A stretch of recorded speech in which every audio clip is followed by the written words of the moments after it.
Sore harinya, Flo segera mengantarkan materi-materi dalam daftar itu ke tempat latihan Xiao Hong sambil mengisinya dengan 2 tas perjalanan besar. Setelah itu, Xiao Hong memberi pengarahan singkat kepada Flo tentang perkembangan terkini di Caspian County, dan memberi isyarat kepada Flo bahwa ia bisa sibuk. Xiao Hong mungkin akan tinggal di sana selama 10 hari hingga setengah bulan. Melihat tubuh besar Flo perlahan menghilang di sudut dinding, Xiao Hong segera membuka 2 tas perjalanan yang diberikan Flo kepadanya dan mulai menata bahan-bahan di dalamnya. Sedangkan untuk pil Han Hunwen, Xiao Hong membuatnya berbeda dari sebelumnya. Ia tidak membuatnya menjadi lembaran, melainkan menjadi bola. Dan juga berencana untuk menggunakan teknologi penyulingan Lord Aeron. Duduk di kursi kayu sederhana, Xiao Hong berhenti sejenak, memikirkan proses produksinya, lalu segera berdiri dan berjalan ke toples kristalisasi yang berisi jamur motu.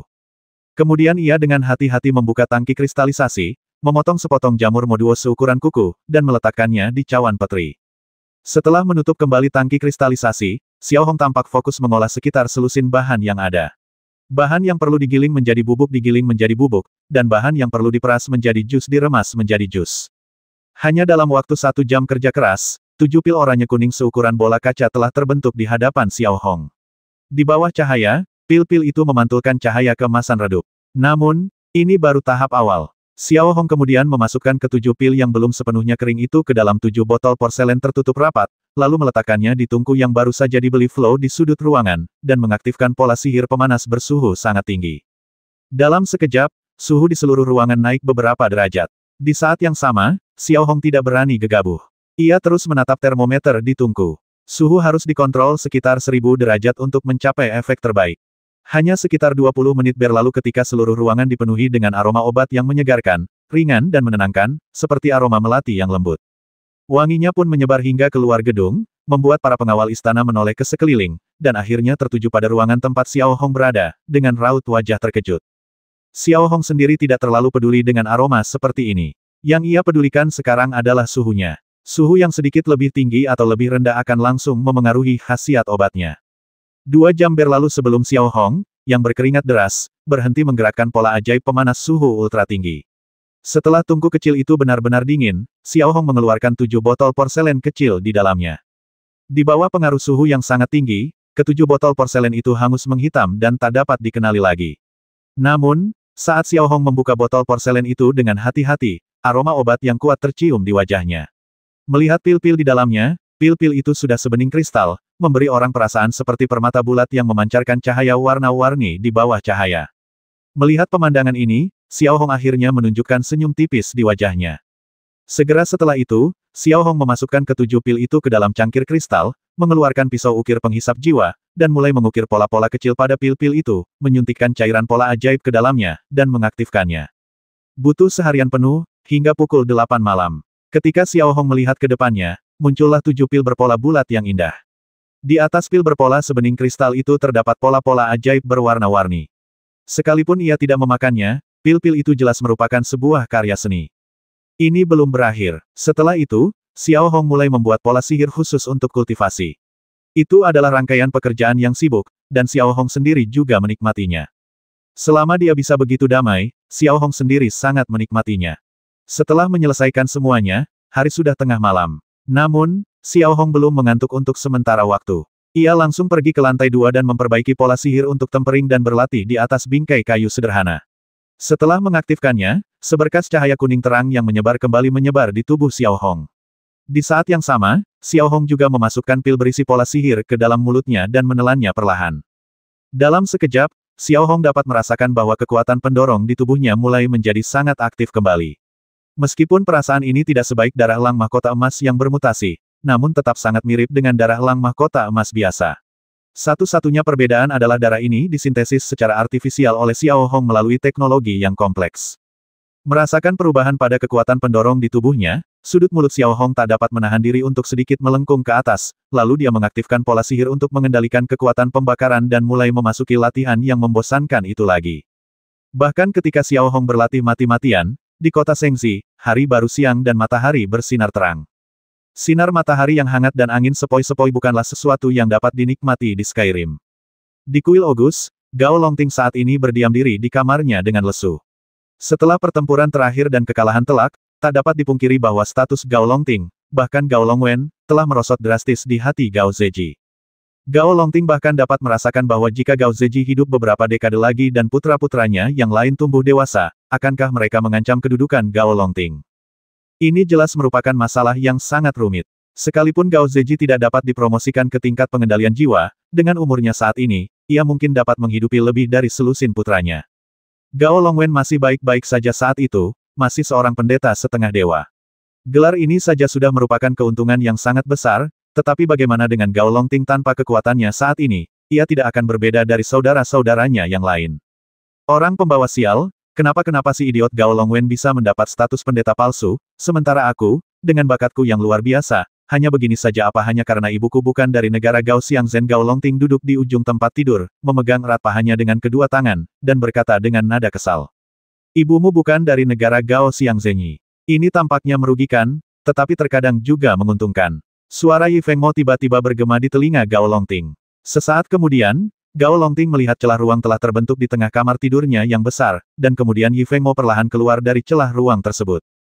Ternyata Guru Yi Fengmo, senang sekali bertemu denganmu. Melihat Yi Fengmo, Gao Longting segera berdiri dan membungkuk hormat kepada Yi Fengmo dengan ekspresi hormat di wajahnya. Di dunia luar, status Gao Longting mungkin lebih tinggi dari Yi Fengmo, tetapi secara pribadi, Gao Longting tahu betul bahwa Yi Fengmo adalah satu-satunya orang yang dapat ia andalkan sepenuhnya. Benar, kamu sedang berada di masa sulit sekarang, tapi siapa yang bisa hidup mulus? Yang perlu kamu lakukan sekarang adalah introspeksi dan merencanakan dengan matang. Jangan terlalu berambisi meraih kesuksesan instan seperti dulu. Terkadang kamu harus belajar untuk diam-diam, kata Yi Fengmo kepada Gao Longting dengan nada tenang sambil meletakkan tangannya di belakang punggung. Aku tahu, tapi aku tidak tahu. Guru pernah bilang kalau garis keturunanku adalah kelemahan sekaligus kelebihanku. Di mana sebenarnya kelebihannya? Tanya Gao Longting. Sekarang katakan padaku, bagaimana status kerajaan Gao Xiangzhen di aliansi Qi? Yi Fengmo bertanya dengan lembut kepada Gao Longting. Kerajaan Gao Xiangzhen adalah negara adidaya di alam semesta harimau dan salah satu negara pilar Federasi Qi, ujar Gao Longting hampir seperti jingel. Cek, jangan munafik di sini, katakan saja yang sebenarnya. Yi Fengmo mendecak lidahnya dan sedikit mengernyit. Ini Gao Longting ragu sejenak. Bukannya dia tidak tahu, tapi sangat sulit untuk mengatakannya. Kau tak mau mengatakannya, jadi kukatakan saja. Kerajaan Gao Xiangzhen hanyalah guk-guk dari persatuan Qi. Kerajaan Sangbang Zenyi memimpin bangsa Qi untuk menghancurkan sisa-sisa kekaisaran Lord Daeron, meninggalkan kerajaan Gao Xiangzhen untuk menjaga persatuan Qi dan melenyapkan provinsi Skyrim sepenuhnya. Itu saja, yang bersekutu dengan persatuan Qi juga lebih kuat, yaitu persatuan Beba Baru, tempat separuh garis keturunanmu berada, kata Yi Fengmo dengan suara rendah. Mendengar perkataan Yi Fengmo, ekspresi Gao Longting sedikit berubah, seolah-olah dia mendapat pencerahan.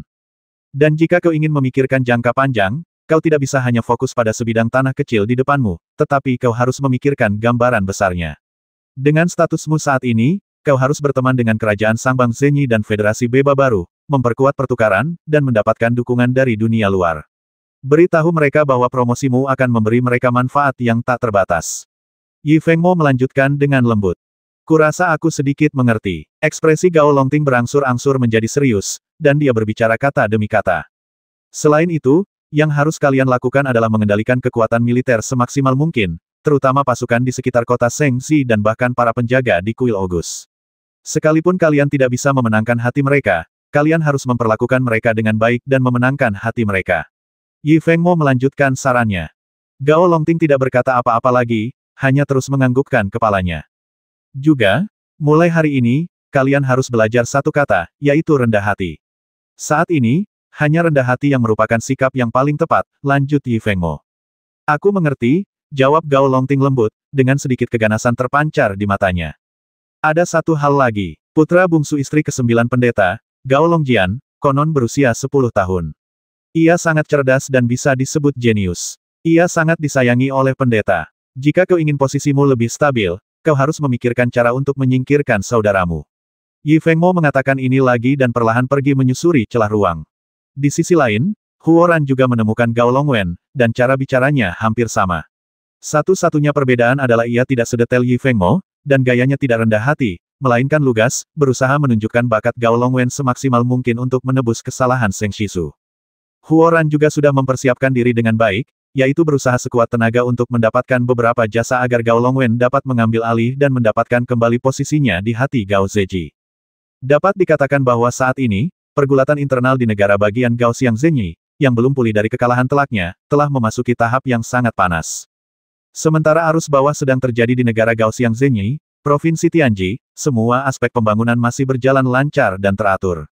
Begitu saja, seminggu berlalu dengan cepat. Xiao Hong, yang berada di tempat latihan Haris, masih duduk bersila di atas bantal di lantai 2. Ia telah menelan pil terakhir yang mengandung Hunwen. Kini, tenaga pendorong dalam tubuh Xiao Hong telah mencapai 24.998 bagian. Dengan 2 bagian lagi, ia resmi dapat melangkah ke level Master Mengemudi Agung tingkat ketiga. Saat ini, Xiao Hong sedang berkonsentrasi pada sprint terakhir. Dapat dikatakan bahwa ketika Xiao Hong memikirkan hal-hal yang tersembunyi di Kambrium, ia merasakan urgensi untuk mencapai tingkat ketiga Master Penggerak Agung. Namun, Xiao Hong sendiri tahu betul bahwa semakin dekat ia dengan kesuksesan, semakin berkurang ketidaksabarannya. Oleh karena itu, saat ini, Xiao Hong hanya bisa menenangkan pikirannya, duduk bersila di atas bantal, tidak bergerak, dengan ekspresi setenang air.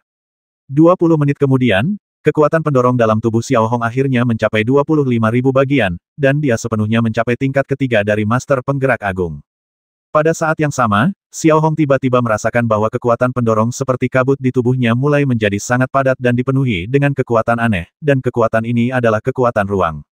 Dengan kata lain, begitu seseorang mencapai level ketiga dari Great Master of Control, ia hampir tidak akan memiliki kekuatan untuk menggerakkan ruang. Mendengar hal ini, mulut Xiao Hong berkedut 2 kali, dan semburat kegembiraan muncul di wajahnya. Namun, ia tidak bertindak gegabah, dan tetap duduk bersila di atas bantal dengan patuh. Karena khasiat obat pil Hunwen belum sepenuhnya hilang, Xiao Hong hanya dapat terus menenangkan pikirannya, terus berlatih, dan dengan sengaja menyimpan sebagian tenaga pendorong yang dibutuhkan untuk meningkatkan Kambrium. 1 jam berlalu, dan ketika efek obat Hanhun benar-benar hilang, Xiao Hong perlahan membuka matanya. Tenaga pendorong dalam tubuhnya telah mencapai 25.010 bagian. Xiao Hong mengambil handuk putih dan membilasnya beberapa kali di baskom di sampingnya. Kemudian, ia menyeka keringat di wajah dan lehernya. Kemudian, ia menarik napas panjang dan sedikit menenangkan diri. Segera setelah itu, Xiao Hong mengeluarkan cambrian tanpa jeda terlalu lama. Ia menggenggamnya di telapak tangannya dan secara bertahap menyuntikkan tenaga penggerak dari tubuhnya ke dalamnya, mulai melarutkan lautan energi cambrian lebih lanjut, mencoba mencari tahu apa yang tersegel di lautan energi itu. Seiring lautan energi Kambrium terus mencair, Xiao Hong perlahan-lahan mulai menyadari bahwa sebuah benda mirip jangkar perlahan muncul dari lautan energi beku, hanya saja ukurannya jauh lebih panjang dan lebih aneh. Bentuknya jelas hanya sedikit mirip dengan jangkar, tetapi jelas tidak sesederhana jangkar.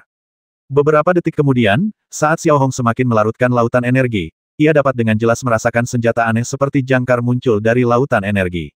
Rasanya luar biasa besar. Namun, karena ia hanya merasakannya melalui kendalinya, dan karena ia berada di Kambrium, Xiao Hong tidak dapat menentukan panjang sebenarnya. Di atas gagang di ujung jangkar berwarna merah darah dan cian gelap, sebuah tangan raksasa menggenggam senjata aneh seperti jangkar itu. Tangan ini mirip dengan tangan manusia, dengan 5 jari, tetapi kulitnya memang merah darah, dan di atas kulitnya yang pangkemping, tulang-tulang putih terlihat. Apa-apaan ini Xiao Hong, yang sedang duduk bersila di atas bantal dengan mata sedikit terpejam, tak kuasa menahan diri untuk tidak mengeluarkan suara seperti itu, ekspresinya tampak penuh kebingungan yang tak berujung. Namun, tepat ketika Xiao Hong ingin menjelajah lebih jauh, ia tiba-tiba menyadari bahwa cambrian telah ditingkatkan ke tingkat ketiga dari Great Master, dan ia tidak dapat menjelajah lebih jauh. Apa gerangan makhluk besar ini yang memegang senjata aneh? Meskipun aku sangat tidak rela, tapi ini adalah satu-satunya cara yang dapat kulakukan. Sambil membuka matanya sedikit, Xiao Hong dengan hati-hati meletakkan cambrian ke dalam liontin Royal Knight, lalu dia perlahan bangkit dari tanah dan meregangkan tubuhnya dengan kuat. Meskipun sebagian besar tenaga pendorong dalam tubuhnya telah terkuras setelah latihan pagi dan peningkatan cambrian, saat Xiao Hong menggerakkan tubuhnya, ia merasa tubuhnya dipenuhi dengan kekuatan yang sangat aneh, yang terus-menerus berdiam di dalamnya. Inilah kekuatan ruang. Meskipun itu hanya kekuatan spasial yang paling dasar, ia benar-benar berada tinggi di atas dan di luar jangkauan orang biasa. Jika mencapai level Grand Master of Control sudah dianggap orang luar biasa, maka mencapai level ketiga Grand Master of Control adalah satu level lebih tinggi dari orang luar biasa, dan semakin mendekati level Soul Control Monster. Setelah meregangkan badan beberapa kali, Xiao Hong menuruni tangga dan melihat piring makan yang diletakkan diam-diam di atas meja kayu. Makanan di piring itu masih sangat sederhana, semangkuk mie gandum hijau dan 2 roti pipih berisi irisan daging dan sayuran. Mie gandum hijau ini juga merupakan makanan tradisional ras Lord Aeron. Setiap rumah tangga akan membuat mie jenis ini pada malam festival suci untuk menyambut datangnya musim semi dan kebangkitan bumi. Tradisi ini telah berlangsung selama ribuan tahun dan tampaknya setua Sang Song.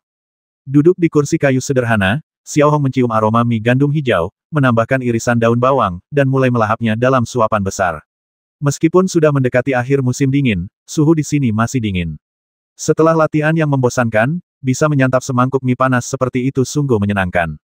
Beberapa menit kemudian, Xiao Hong yang telah melahap semangkuk besar mie dan 2 panekuk, merasakan perutnya yang dingin tiba-tiba menjadi hangat. Setelah memejamkan mata dan beristirahat selama sekitar setengah jam, Xiao Hongcai mencari informasi tentang pembuatan pola sihir luar angkasa. Kemudian, ia perlahan berdiri, mengenakan jubahnya, berjalan keluar dari tempat latihan, dan keluar. Saat itu, kepingan salju berjatuhan di langit. Meskipun sudah mendekati akhir musim dingin, suhu tampaknya tidak naik sama sekali. Saat itu, suhu di kota Valet berkisar di angka minus 10 derajat Celcius. Angin bertiup, dan kepingan salju di tanah kembali berjatuhan. Sambil menatap langit yang suram, Xiao Hong mengenakan tudungnya, diam-diam berjalan keluar dari dinding paduan, dan langsung menuju ke tempat latihan pola sihir raksasa di dekat tempat latihan. Dulunya, tempat ini merupakan tempat latihan rune sihir khusus untuk Harrison dan para ksatria pemakaman, tetapi sekarang telah menjadi tempat latihan bagi para pengawal istana kerajaan. Melihat sekeliling, para kolektor rune sihir silinder besar dan kecil berjajar di taman bermain logam lunak raksasa. Di salah satu sisi lapangan raksasa ini, terdapat juga beberapa ruang santai yang terbuat dari batu. Karena hari masih sore, tempat itu sepi. Hanya di ruang tunggu ada 2 pengawal istana yang sedang makan mie gandum hijau dan mengobrol. Melihat tidak ada seorang pun di tempat latihan yang luas itu, Xiao Hong perlahan-lahan datang ke tengah tempat latihan dan mengaktifkan cambrian lagi. Dalam sekejap, es berwarna merah darah kembali membara di lengan bawah Xiao Hong. Di saat yang sama, Xiao Hong dapat dengan jelas melihat bahwa garis tubuh energi yang melilit lengannya semakin jelas, seperti cakar ibel, dan kini hanya berwarna kuning muda, memberikan perasaan yang sangat lembut. Benda apa ini? Xiao Hong tampak bingung. Saat ini, Xiao Hong bisa dengan jelas merasakan ada terlalu banyak rahasia yang tersembunyi di kambrium ini. Xiao Hong bahkan bisa merasakan bahwa rahasia ini mungkin akan mengguncang dunia. Segera setelah itu, Xiao Hong mulai menggunakan tenaga pendorongnya sendiri untuk menjelajahi kambrium tanpa henti, dan kemudian mulai memobilisasi kambrium sedikit demi sedikit sesuai dengan nalurinya. Desir, hampir bersamaan dengan Xiao Hong mengaktifkan skill baru cambrian, sebuah gagang besar tiba-tiba muncul di belakangnya. Gagang ini beberapa kali lebih besar daripada Fight of Ice. Hal ini membuat orang-orang merasa gagangnya sangat tidak proporsional dengan tangan Xiao Hong. Bahkan tangan Flo, yang sebesar pengki, mungkin akan tampak kecil jika dibandingkan. Di saat yang sama, Xiao Hong terus-menerus menyuntikkan tenaga penggeraknya ke gagang pedang. Ia dapat melihat dengan sedikit menoleh bahwa badan pedang itu perlahan-lahan mulai membesar di gagangnya. Warna merah darah dan hijau tua saling bertautan. Pedang itu tidak tampak indah, melainkan tua dan bahkan sedikit rusak. Setelah menyuntikkan 1000 helai tenaga penggerak ke gagangnya, Xiao Hongcai terkejut mendapati pedang raksasa di belakangnya, yang tingginya lebih dari 2 meter, berbentuk seperti jangkar. Tubuh pedang, yang terjalin dengan warna merah darah dan kasih sayang yang mendalam, masih sangat rusak, seolah-olah telah terkikis oleh waktu selama ribuan tahun. Yang lebih mengejutkan Xiao Hong adalah bahwa pedang jangkar raksasa ini tidak terbuat dari es berusia 10.000 tahun, juga bukan benda padat, juga bukan tubuh energi, tetapi terbuat dari zat khusus. Apa yang sebenarnya terjadi? Xiao Hong tak kuasa menahan diri untuk tidak mengucapkan suara itu lagi.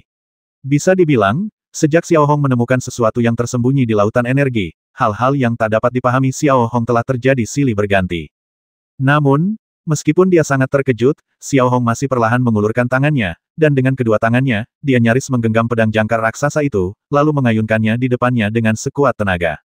Berdengung. Saat Xiao Hong mengayunkan pedang raksasa jangkar, dia dapat melihat dengan jelas bahwa di sepanjang lintasan pedang raksasa jangkar, ruang angkasa mulai terdistorsi samar-samar, seolah-olah hendak membelah ruang angkasa menjadi 2. Pedang itu menghantam pilar pola sihir raksasa di depannya, dan pilar pola sihir itu tampaknya tidak mampu menahan dan meledak di tempat. Pada saat ini, Xiao Hong dapat dengan jelas merasakan bahwa meskipun pedang jangkar raksasa ini telah terkikis oleh waktu yang tak terhitung jumlahnya, pedang itu masih tampak memiliki kekuatan yang luar biasa. Xiao Hong juga dapat merasakan bahwa ini bukanlah kekuatan penuh dari pedang raksasa itu. Dan selama ia memegang pedang raksasa ini, Xiao Hong memiliki keinginan yang tak tertahankan untuk mengayunkannya, seolah-olah ia dilahirkan dengan aura pembunuh. Xiao Hong berusaha keras mengangkat pedang jangkar raksasa di atas kepalanya, lalu menebasnya dengan keras ke tanah. Ledakan. Setelah suara keras terdengar, Xiao Hong melihat tanah logam lunak yang datar itu mula-mula sedikit terpelintir, lalu langsung retak, lalu meledak. Logam lunak itu tampak berubah menjadi besi cair yang tak terhitung jumlahnya dalam sekejap di bawah suhu tinggi, memercik kemana-mana, seolah memberitahu Xiao Hong bahwa pedang raksasa ini bukanlah benda biasa. Hanya sekitar 5 detik kemudian, di depan Xiao Hong yang terhuyung-huyung memegang pedang jangkar raksasa di tangannya, sepotong besar bagian tengah persegi logam paduan itu terlepas, membentuk lubang sedalam 50 meter. Tanah di dalamnya menghitam. Ini adalah pertama kalinya Xiao Hong melihat kekuatan penghancur seperti itu dicapai dengan mudah tanpa akumulasi energi apapun. Apa-apaan benda ini? Xiao Hong sudah berkali-kali bersuara seperti itu, karena Xiao Hong samar-samar bisa merasakan bahwa benda ini bukan milik Kambrium, karena benda ini sepertinya tidak ada hubungannya dengan es berusia 10.000 tahun itu, dan di tangan Xiao Hong, sepertinya hanya mampu mengerahkan beberapa persen kekuatannya, atau bahkan kurang. Di sisi lain, dua pengawal istana di kamar kecil ketakutan mendengar suara itu. Salah satu dari mereka bahkan meludahkan mie yang ada di mulutnya. Siapa ini? Ini sudah siang. Bisakah kau bersikap baik? Apa kau akan membiarkanku pergi? Sebelum pengawal istana dapat menyelesaikan kata-katanya, raut wajahnya tiba-tiba berubah, karena pada saat ini, mereka melihat bagian tengah tempat latihan yang awalnya kokoh itu telah dilubangi, dan di sana juga terdapat benda aneh seperti jangkar, dan Xiao Hong yang mengenakan sirah pantang menyerah.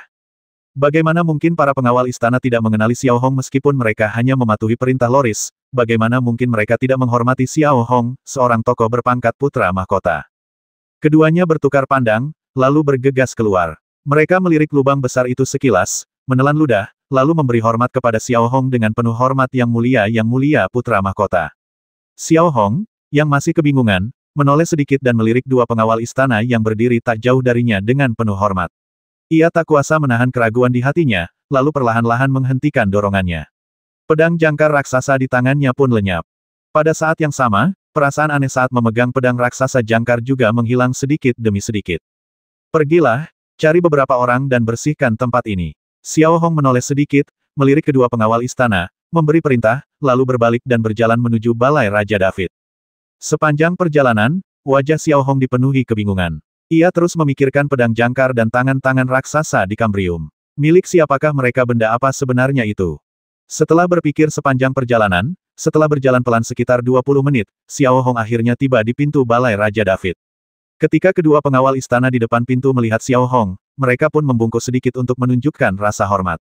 Sebaliknya, Xiao Hong hanya melambaikan tangannya sedikit sebagai respons, lalu perlahan berjalan ke balai Raja David, lalu mengulurkan tangannya dan dengan hati-hati mendorong pintu kayu raksasa balai Raja David. Tepat saat Xiao Hong mendorong pintu hingga terbuka, sebuah suara keras terdengar di wajahnya. Ia melihat para tetua dari ksatria pemakaman di dalam masih terlibat dalam perdebatan tanpa henti tentang berbagai isu di Provinsi Langit, masing-masing memegang pendapatnya sendiri, seolah-olah mereka hanya bertarung dengan kata-kata. Memang benar bahwa kehidupan penduduk Skyrim kini cukup stabil, tetapi kantor pusat pemerintahan Skyrim memang berantakan. Sepertinya setiap strategi diputuskan setelah diskusi yang tak berkesudahan. Tentu saja, betapapun kacaunya keadaan di sini, tetap saja jauh lebih baik daripada negara Gao Xiangzhen. Hanya dengan satu kata dari Gao Zeji, resolusi itu disahkan dengan suara bulat, dan semua orang bersorak bahwa pendeta itu bijaksana dan perkasa. Di sisi lain, Loris duduk di singgasana, tampak agak lemah, seolah-olah dia hanya mendengarkan tanpa mengungkapkan pendapat apapun. Melihat Xiao Hong mendorong pintu Aula Raja David dengan lembut, sekitar selusin anggota ksatria pemakaman di Aula Raja David menutup mulut mereka dan menatap Xiao Hong dengan tenang. Mereka tidak tahu apa yang sedang dilakukan Xiao Hong di sini.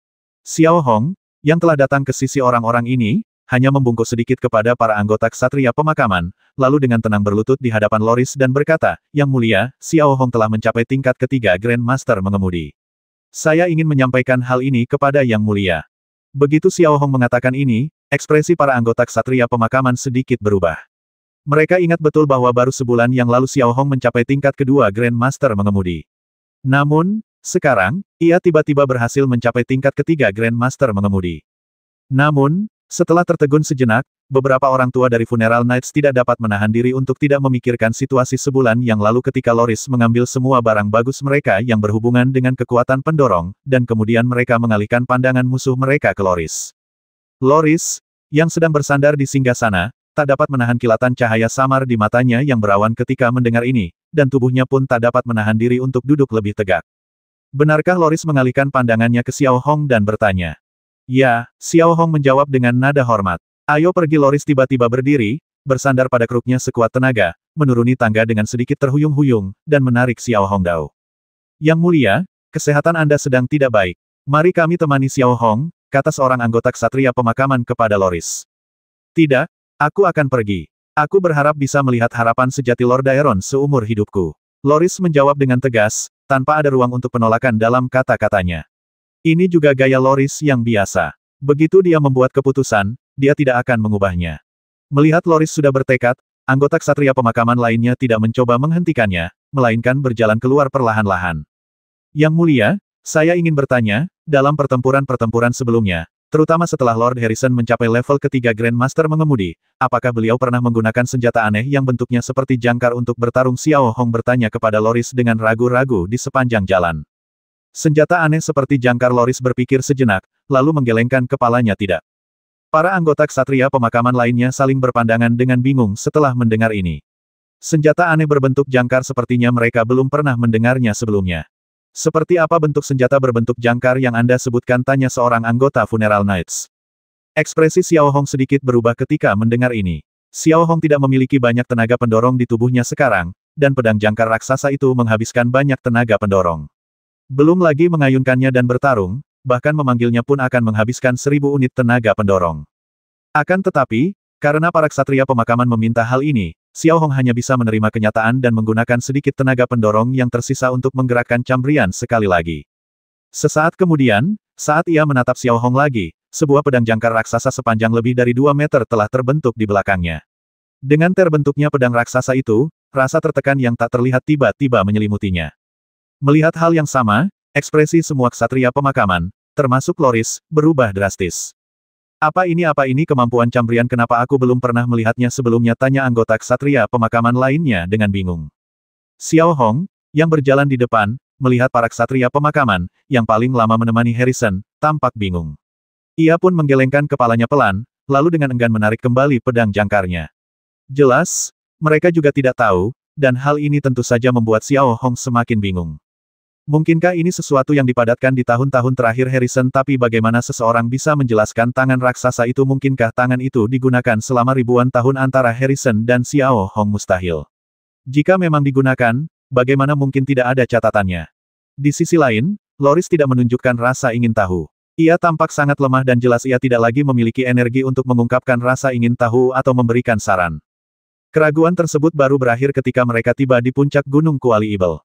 Saat itu, Xiao Hong mendongak menatap helm raja yang membeku, lalu menatap Loris yang tampak lelah dan lemah akibat perjalanan, dan secercah kegugupan muncul di hatinya.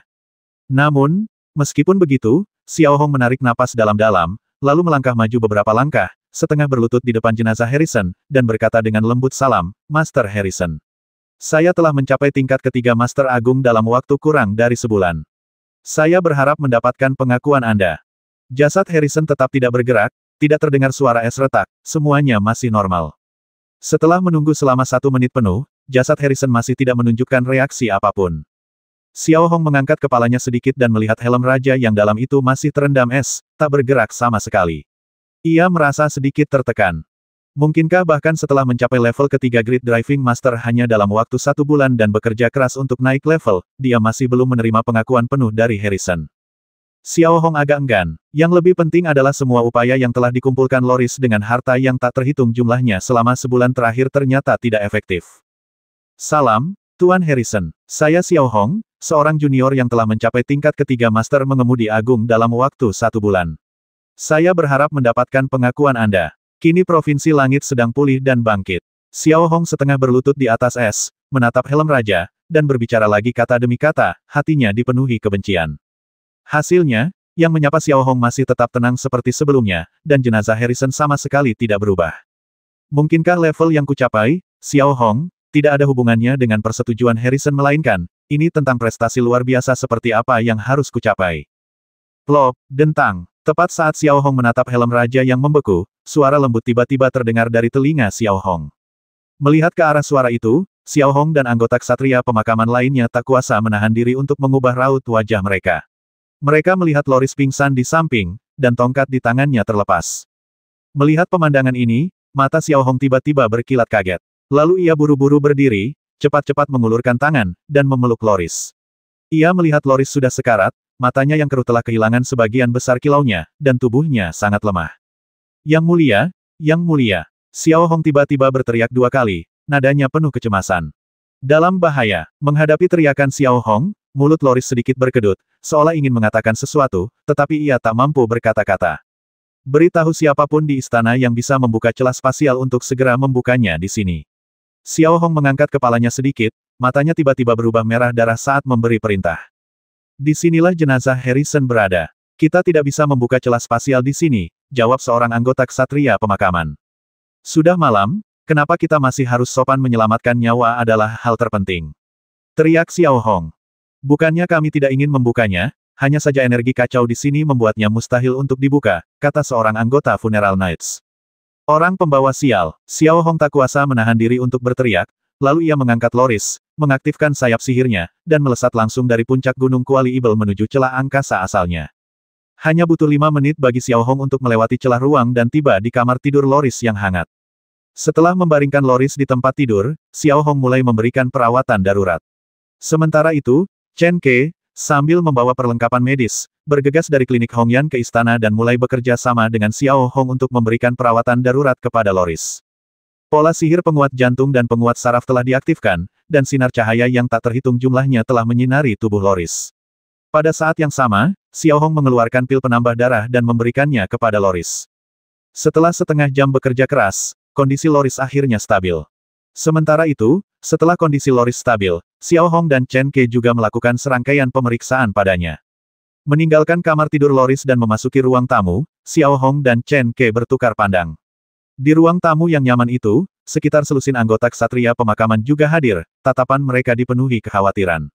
Meskipun mereka berdebat tanpa henti di depan Loris, pada akhirnya, Loris tetaplah teman hidup dan mati mereka. Kehilangan salah satu ksatria pemakaman yang dulu tak terkalahkan sungguh mengurangi satu anggota.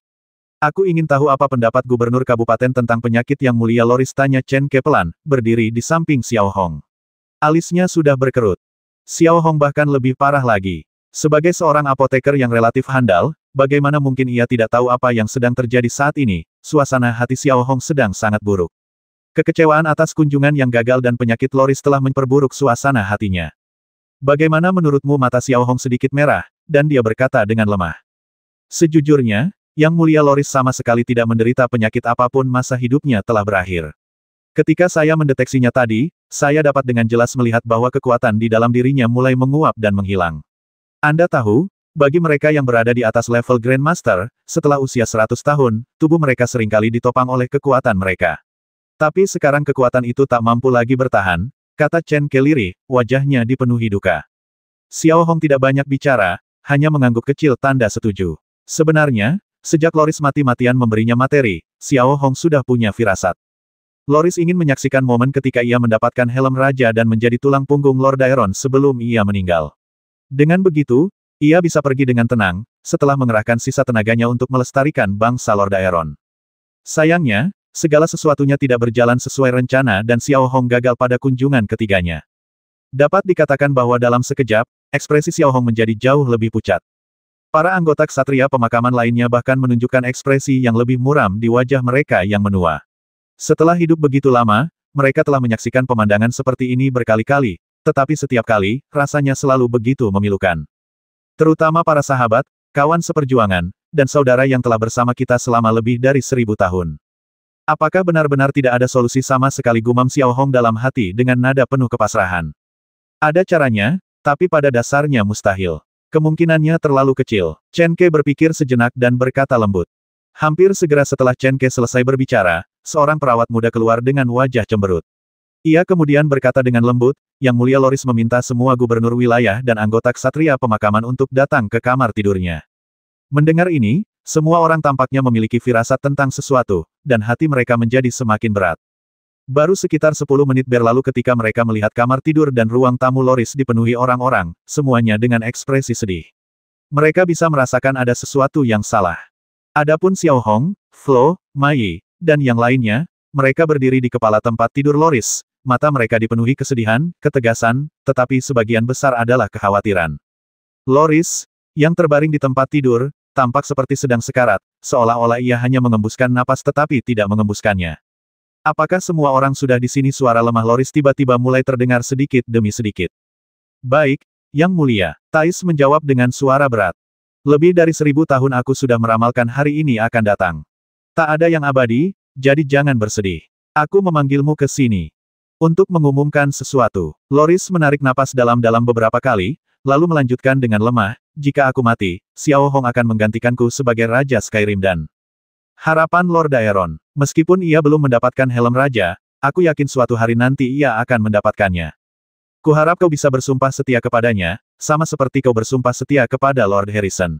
Aku tahu mudah di Skyrim, tetapi di luar Skyrim, orang-orang Lord Daeron yang tersebar di seluruh dunia mungkin tidak mengenali Xiao Hong tanpa helm raja. Kuharap kau bisa bekerja keras untuk menjelaskan semua yang telah dilakukan Xiao Hong untuk Lord Daeron dan mendapatkan pengakuan mereka. Kumohon. Melihat kembali ke kamar tidur dan ruang tamu yang dipenuhi orang, semua orang setengah berlutut di depan Loris tanpa bersuara, seolah-olah setuju. Memang prestise Xiao Hong di Skyrim sudah sangat tinggi, tapi jangan lupa Lord Daeron masih berpenduduk lebih dari 100 juta jiwa, sementara Skyrim hanya 20 juta jiwa, kurang dari seperlimanya. Jika Xiao Hong ingin seluruh Lord Daeron mengakuinya, ia harus mendapatkan helm raja. Dia bukan hanya kekuatan tertinggi kekaisaran Lord Daeron, tetapi juga jiwa pantang menyerah kekaisaran Lord Daeron. Namun saat ini, negara ini tidak bisa hidup tanpa pemimpin barang sehari pun. Jika Loris meninggal, penerus terbaik, baik secara emosional maupun logis, adalah Xiao Hong. Di sisi lain, alis Xiao Hong masih sedikit berkerut, dan entah apa yang ia rasakan. Namun, menurut kepercayaan tradisional rakyat Lord Daeron, mewarisi seluruh ras Lord Daeron tanpa mendapatkan helm raja masih agak mustahil. Bahkan Loris diangkat oleh Harrison di masa krisis dan diangkat menjadi Raja Skyrim, bukan pemimpin ras Lord Daeron. Xiao Hong. Tiba-tiba Loris mengeluarkan suara ini, sangat pelan dan lemah, dan tangan tua yang diulurkannya perlahan ke arah Xiao Hong bagaikan dahan kering. Sini, kata Xiao Hong lembut, lalu cepat melangkah maju dan meraih tangan Loris, matanya agak merah. Maaf, Xiao Hong, kurasa aku hanya bisa membantumu sampai di sini. Awalnya kupikir mencapai tingkat ketiga Grandmaster sudah cukup, tapi ternyata tidak semudah itu, kata Loris dengan ekspresi enggan di wajahnya.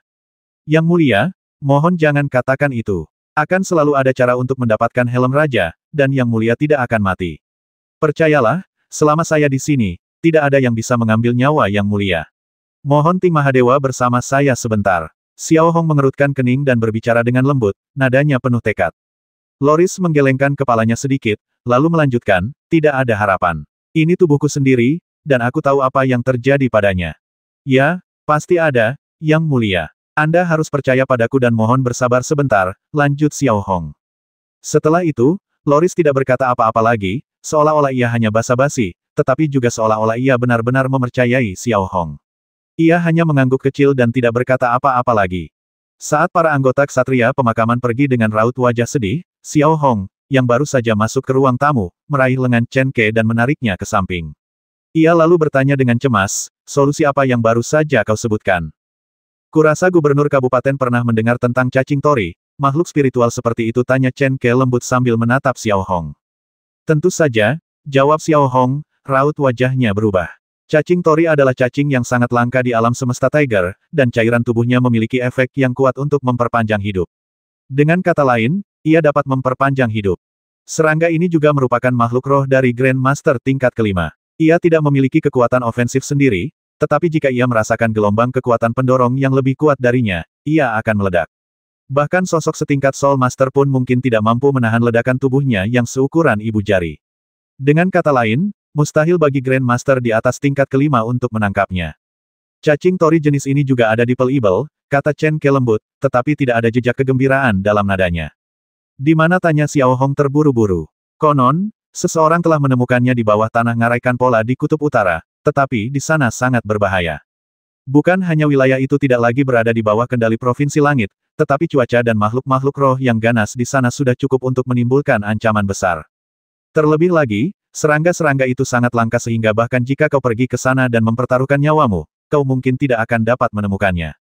Harapan untuk menemukan mereka dan kembali dengan selamat terlalu tipis, kata Chen Ke dengan suara berat.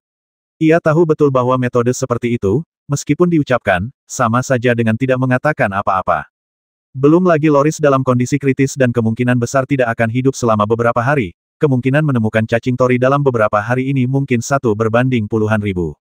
Sekarang, katakan padaku, jika kau berusaha sekuat tenaga, berapa hari kau bisa menjaga yang mulia Loris tetap hidup? Xiao Hong bertanya langsung tanpa ragu. Baiklah, Chen Ke ragu sejenak, berpikir keras, lalu dengan enggan berkata, kau tahu, kondisi Loris sedang tidak stabil saat ini. Dia hampir putus asa. Aku tidak bisa memberimu jawaban pasti berapa hari dia bisa bertahan. 1 minggu. Bisakah kau mempertahankannya selama seminggu? Xiao Hong mengerutkan kening, menatap Chen Ke, dan bertanya kata demi kata. Seminggu tidak masalah, tapi yang ingin kukatakan adalah setelah seminggu, atau paling lama 10 hari, aku tidak akan berdaya. Hidup atau mati akan bergantung pada keberuntungan yang mulia Loris. Kali ini Chen Ke menjawab dengan cukup lugas.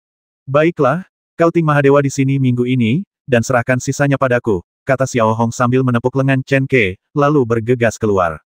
Gubernur wilayah Xiao Hong. Tepat ketika Xiao Hong tiba di pintu, Chen Ke tiba-tiba menghentikannya dan bertanya dengan lembut, Gubernur wilayah, dengan wafatnya yang mulia Loris, Anda telah menjadi Raja Skyrim. Saya percaya Anda mampu memikul beban berat Skyrim dan memimpinnya menuju kebangkitannya yang berkelanjutan. Sekalipun Anda mendapatkan cacing tori, itu hanya akan memperpanjang hidup yang mulia Loris paling lama beberapa tahun. Namun, Anda mempertaruhkan nyawa Anda. Apakah itu sepadan? Ini sepadan. Orang tuaku meninggal saat aku remaja. Kemudian, aku mengalami banyak kesulitan, dan orang-orang yang baik kepadaku meninggal satu demi satu. Perasaan ini membuatku sangat sakit. Aku ingin Loris tetap hidup, meskipun hanya untuk berbicara denganku dan menanyakan kabarku, agar setidaknya aku tidak terlalu kesepian. Xiao Hong berkata lembut, kata demi kata, lalu berbalik dan berjalan keluar. Setelah meninggalkan kediaman Loris, Xiao Hong memerintahkan pasukan tawanan untuk segera berkumpul melalui pola sihir komunikasi. Xiao Hong langsung menuju gedung kantornya melalui celah ruang yang dibuka oleh Flo, lalu langsung menuju pangkalan militer Veigu tanpa henti. Hampir pada saat Xiao Hong melangkah masuk ke pangkalan militer Veigu, pasukan tawanan telah berkumpul di taman bermain, dan semua orang bersemangat tinggi. Hanya ada satu alasan mengapa aku mengumpulkan kalian semua di sini. Yang mulia Loris sakit parah, dan hanya cacing tori yang bisa menyelamatkannya. Kita semua dikasihi oleh Loris di sini, dan sekarang dia sedang sekarat. Sudah sepantasnya kita tidak berdiam diri saja. Lagi pula, aku baru saja mengetahui bahwa cacing tori telah muncul di Kutub Utara, dan sangat berbahaya di sana. Tapi aku tetap bertekad untuk mencarinya. Adakah yang mau ikut denganku? Xiao Hong, sambil memegang iman es di pinggangnya, berdiri di depan antrean dan bertanya dengan keras, nadanya penuh tekad. Kemanapun bos pergi, kami tentu akan mengikutinya. Sekalipun itu berarti melewati gunung pedang dan lautan api, jawab Master Wu. Melihat semua prajurit tawanan, tak seorang pun yang mundur. Bagus sekali. Ayo kita bersiap semalaman dan berangkat besok pagi-pagi untuk mencari cacing tori, kata Xiao Hong. Selanjutnya, Xiao Hong mengeluarkan serangkaian instruksi, terutama untuk mempersiapkan rencana. Lagi pula, pergi jauh ke Kutub Utara mustahil tanpa persiapan yang matang. Sekalipun mereka memiliki level puncak atau bahkan master hebat, bagaimana mungkin mereka bisa mencapainya? Faktanya, setelah sekian lama, dengan perkembangan laut pedalaman Rizjia yang berkelanjutan, banyak air spiritual telah diperoleh. Jumlah orang di pasukan tawanan yang memiliki level Grand Master telah mencapai 57. Bahkan Tinan dan Master Wo telah mencapai level Grand Master 2, dan Su Jingwei juga terus bergerak menuju level Grand Master 3. Selain itu, Xiao Hong akan mengirimkan beberapa pola pertempuran yang relatif bagus dari waktu ke waktu, dan pasukan tawanan juga akan pergi ke Kabupaten Hancang untuk mencari beberapa pola pertempuran yang bagus. Dapat dikatakan bahwa cadangan pola pertempuran sudah cukup besar, dan beberapa bahkan memiliki pola pertempuran cadangan, atau pola pertempuran berbeda yang digunakan di tempat yang berbeda. Malam harinya, Xiao Hong kembali ke kantor dan menelepon Xia Anqi untuk menyiapkan beberapa perlengkapan untuk perjalanan ke Kutub Utara, seperti persediaan makanan, pakaian anti dingin, pola sihir pemanas, dan lain-lain. Total barang yang dibutuhkan adalah 500 buah. Ini jelas merupakan tugas berat bagi Xia Anqi, dan harus diselesaikan dalam semalam. Namun, Xiao Hong juga menemukan puluhan orang pembantu untuk Xia Anqi. Di sisi lain, Xiao Hong duduk di mejanya, melihat fitur geografis lingkaran Arktik. Seluruh Arktik sebenarnya terdiri dari sebuah benua. Di seberang benua tersebut terdapat Samudra Merah yang luas, yang menempati hampir seperempat luas bintang Ibel. Tentu saja, apa yang dikhawatirkan Xiao Hong sekarang bukanlah Laut Merah, tetapi situasi khusus benua Arktik. Kendali benua Arktik sama sekali tidak berada di bawah kendali Skyrim. Namun, karena suhu dingin yang ekstrim dan kurangnya pasokan makanan yang efektif, kebutuhan pasukan relatif tinggi. Oleh karena itu, jumlah pasukan yang ditempatkan di benua Arktik tidak sebanyak pasukan negara agung. Jumlah total garnison yang digabungkan hanya lebih dari 5.000, dan mereka relatif tersebar. Sebagian besar peran mereka terbatas pada pengawasan dan pengintaian. Selain itu, jumlah warga sipil Gaoxiang yang tinggal di Kutub Utara sangat sedikit. Sebagian besar dari mereka tinggal di wilayah pesisir di sisi lain dan menggantungkan hidup pada perburuan. Jumlah mereka dapat diabaikan sepenuhnya. Di lingkaran Arktik, populasinya hampir nol. Jelas, masalah pertama dan paling mendesak yang dihadapi Xiao Hong adalah menyusup ke ngarai Kampola tanpa diketahui oleh tentara Gaoxiang Arktik. Namun, karena pertahanan benua Arktik sangat longgar, ini bukanlah tugas yang sulit. Segera setelah itu, Xiao Hong mengerutkan kening dan mengeluarkan catatan tentang ngarai Kampola dan kebiasaan cacing tori, lalu melakukan penelitian yang cermat pada semua aspek. Dapat dikatakan bahwa bagian dalam ngarai Kampola adalah sekelompok besar gua binatang roh. Cacing tori, tempat favoritnya adalah celah-celah es yang sangat dingin. Ia memiliki kemampuan bertahan hidup yang sangat kuat dan bahkan dapat bertahan hidup jika terlempar ke dalam kehampaan. Namun, jangan biarkan ia merasakan gelombang pendorong yang lebih kuat darinya. Xiao Hong mencatat hampir semua poin penting yang perlu diperhatikan dalam buku catatan kecilnya. Setelah semuanya siap dan melihat masih ada waktu, Xiao Hong melihat sekilas proses pembuatan pola ajaib untuk mengaktifkan celah ruang dan pengenalan terkait. Lagi pula, ini adalah simbol tingkat ketiga dari Sang Master Agung Pengendalian. Dalam sekejap mata, jam menunjukkan pukul 4 pagi keesokan harinya. Langit masih gelap gulita, hanya beberapa lampu jalan berpola ajaib yang masih menyala di jalanan. Tidak ada seorang pun di jalanan. Di sisi lain, Xiao Hong sudah siap. Jubah hitam loris diam-diam diletakkan di atas meja, terlipat rapi, dan ia mengenakan jubah bulu binatang roh putih bersih yang tebal dan ringan di punggungnya, yang praktis untuk kamuflase dan penyembunyian. Selain itu, sejumlah besar persediaan darurat dan obat-obatan juga disimpan di celah ruang angkasa Xiao Hong. Sekarang, yang perlu dilakukan Xiao Hong hanyalah berharap keberuntungan. Karena masih pagi, sebagian besar staf di gedung kantor masih beristirahat, sehingga seluruh gedung kantor terasa sangat sunyi. Koridor di lantai 1 dan 2 gelap gulita, kecuali sebuah lampu kecil berpola ajaib yang masih menyala. Namun, tepat ketika Xiao Hong tiba di ruang tamu di lantai 1, raut wajah Xiao Hong langsung berubah. Flo berdiri di pintu, memperhatikan Xiao Hong menuruni tangga. Sudah memutuskan Flo menatap Xiao Hong dan berkata-kata demi kata. Sebenarnya, saat ini, ia sangat ingin pergi bersama Xiao Hong, tetapi sayang sekali seorang master mengemudi hebat level 5 ke atas tidak bisa menemaninya, kalau tidak, ia hanya akan menjadi penghalang. Ya, Xiao Hong menatap Flo dan mengangguk sedikit. Ruang tamu benar-benar gelap, hanya ada lampu pola ajaib kecil tak jauh dari sana dan lampu jalan di luar jendela yang memancarkan cahaya redup. Suasana di sekitarnya sangat sunyi. Sebagai penduduk asli Lord Daeron, aku sangat senang kau melakukan ini, tetapi sebagai saudara yang berbagi hidup dan mati denganmu, aku menyarankanmu untuk berpikir ulang. Kau sudah memiliki kemampuan untuk memikul tanggung jawab ras Lord Daeron. Setidaknya menurutku, tidak ada gunanya mengambil risiko demi Loris yang lemah ini. Jika kau mengalami kecelakaan atau Loris meninggal, apa yang akan terjadi pada Skyrim? Flo berdiri di tempatnya dan berbisik kepada Xiao Hong. Saya mengerti semua yang Anda katakan. Saya hanya ingin bertanya satu hal, bagaimana Yang Mulia Loris memperlakukan saya, tanya Xiao Hong balik. Perlakukan mereka seperti anakku sendiri. Flo menjawab tanpa ragu. Cukup, aku, Xiao Hong, selalu seperti ini.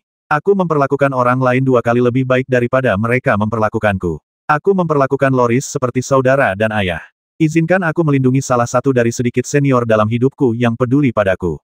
Aku akan melakukan apapun untuk membuatnya tetap hidup.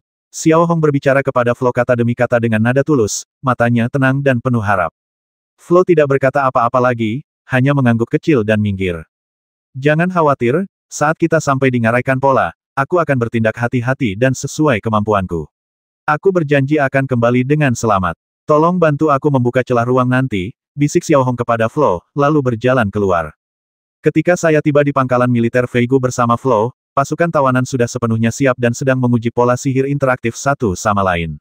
Semua orang masih berpakaian putih, membawa ransel berukuran sedang di punggung, pisau berpola sihir berukir tulang di pinggang, dan baju zirah lembut pelindung dengan fungsi insulasi panas di dalam jubah tempur mereka.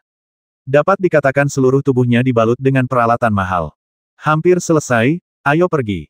Mengikuti perintah Xiao Hong sudah mengeluarkan topeng berbentuk tengkorak dari belakangnya. Warnanya putih, dan bagian dalamnya diukir dengan pola-pola yang padat. Selain perlindungan, fungsi utamanya adalah untuk mengisolasi udara dingin dan gas beracun, serta memiliki fungsi penglihatan malam, yang juga dirancang oleh Qiwo. Para prajurit tahanan lainnya melakukan hal yang sama. Mereka mengeluarkan topeng-topeng berbentuk tengkorak dan memasangnya di wajah mereka. Di tengah gelapnya malam, para prajurit tahanan tampak sangat menyeramkan dan aneh. Segera setelah itu, Xiao Hong memimpin pasukan tawanan, Menantang malam, menyeberangi celah angkasa dan tiba di ujung paling utara Kabupaten Hancang. Saya melihat tempat ini seluruhnya tertutup oleh es dan salju yang tak berujung, dan puncak-puncaknya yang menjulang tinggi tertutup oleh salju putih. Mengangkat kepalanya sedikit, Xiao Hong dapat melihat dengan jelas garis batas awan tebal di Provinsi Tianji dengan bantuan cahaya bintang di langit. Ada menara pengawas yang tersebar di antara puncak-puncak gunung.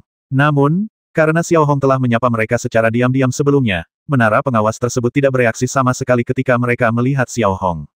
Mengambil peta dan mengamatinya kembali, Xiao Hongcai memberi isyarat untuk pergi kepada pasukan tawanan di belakangnya. Kemudian ia mengamati anggota pasukan tawanan. Mereka tidak menggerakkan pola sayap, melainkan hanya pola aliran, terbang diam-diam di dekat permukaan salju, tanpa meninggalkan jejak kaki di salju. Tak lama setelah meninggalkan Kabupaten Hancang, Xiao Hong, yang sedang berjalan melintasi pegunungan, bertemu dengan benua Arktik. Benteng kerajaan Gaoxiang Zhenyi adalah sebuah pangkalan kecil yang dibangun di lereng gunung, mungkin hanya menampung beberapa ratus orang. Karena tidak ada yang bisa dijarah atau bahkan dihancurkan di benua Arktik, pertahanan kerajaan Gaoxiang Zhenyi terhadapnya cukup lemah. Untuk benteng sekecil itu, terlalu mudah untuk menghancurkannya dengan kekuatan pasukan tawanan. Bahkan jika pasukan dari benua Arktik digabungkan, itu akan sangat mudah. Namun, Xiao Hong dan bahkan pasukan tawanan tidak ingin melakukan ini agar tidak membuat musuh waspada. Satu-satunya yang mereka butuhkan sekarang adalah cacing tori. Setelah melewati benteng dan melintasi pegunungan yang begitu luas, Xiao Hong, yang memimpin pasukan tawanan, akhirnya melangkah ke benua Arktik. Melihat sekeliling, gletser yang bergelombang terlihat jelas, dan cahaya pagi yang redup telah muncul di langit. Namun, Xiao Hongke tidak sempat menikmati pemandangan seindah itu. Ia justru membawa pasukan tawanan dan bergegas menuju ngarai Kampora di lingkaran Arktik, menyusuri ngarai es sebisa mungkin atau memanfaatkan perlindungan gunung es. Adapun para prajurit Gaoxiang di benua Arktik, mereka sama sekali tidak menyadari apapun. Namun, ketika Xiao Hong terus menyelidikinya lebih dalam, ia dapat dengan jelas menemukan bahwa para prajurit Gaoxiang yang ditempatkan di sini sedikit berbeda dari sebelumnya. Menurut tentara pengintai Kabupaten Hancang, tentara Gaoxiang di benua Arktik cukup longgar. Karena iklim yang dingin, mereka bersembunyi di barak sepanjang tahun dan jarang keluar untuk berpatroli. Namun barusan, Xiao Hong telah menjumpai 3 mobil salju berpola ajaib yang sedang berpatroli di lapangan es. Saat itu, setelah 3 jam perjalanan berkecepatan tinggi, Xiao Hong dan yang lainnya bersembunyi di lereng bukit yang tertutup salju. Jubah putih salju dan jubah tempur mereka memungkinkan mereka bersembunyi tanpa suara di area putih ini. Di depan mereka, di lapangan es, lebih dari selusin kendaraan salju berpola ajaib berbaris dalam satu baris, bergerak perlahan dan mantap, dan dari waktu ke waktu, mereka memasukkan tanda peringatan kekuatan pendorong sepanjang 1 kaki ke tanah. Siapapun yang lewat di sini akan langsung terdeteksi. Ini tidak benar. Tentara Gaoxiang di benua Arktik dulu tidak begitu rajin, kan apa yang mereka waspadai? Tinan merendahkan suaranya dan bertanya pada Xiao Hong di sampingnya dengan bingung. Aku tidak yakin. Sepertinya mereka benar-benar waspada terhadap sesuatu. Namun, saat ini, kita harus ekstra hati-hati. Bertindaklah dengan hati-hati, kata Xiao Hong dengan suara rendah sambil memperhatikan tim bobsleigh pola ajaib yang semakin menjauh. Beberapa menit kemudian, ketika tim salju pola ajaib menghilang sepenuhnya, Xiao Hong menoleh sedikit dan mengedipkan mata pada Master Wu. Master Wu tidak berkata apa-apa, hanya mengangguk pelan, lalu mengeluarkan 2 pola sihir totem dari belakangnya. Panjangnya juga sekitar 30 cm, dan dengan satu lambaian tangannya, kedua pola sihir totem itu langsung tertancap di dekat tanda peringatan kekuatan pendorong, dan mengaktifkan gelombang energi interferensi.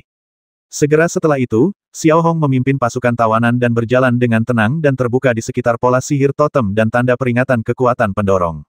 Setelah berjalan sekitar 50 meter, Master Wu melambaikan tangannya pelan. 2 tali pola sihir melesat keluar dari lengan bajunya dan langsung menyerap kedua totem pola sihir tersebut, lalu mengambilnya kembali.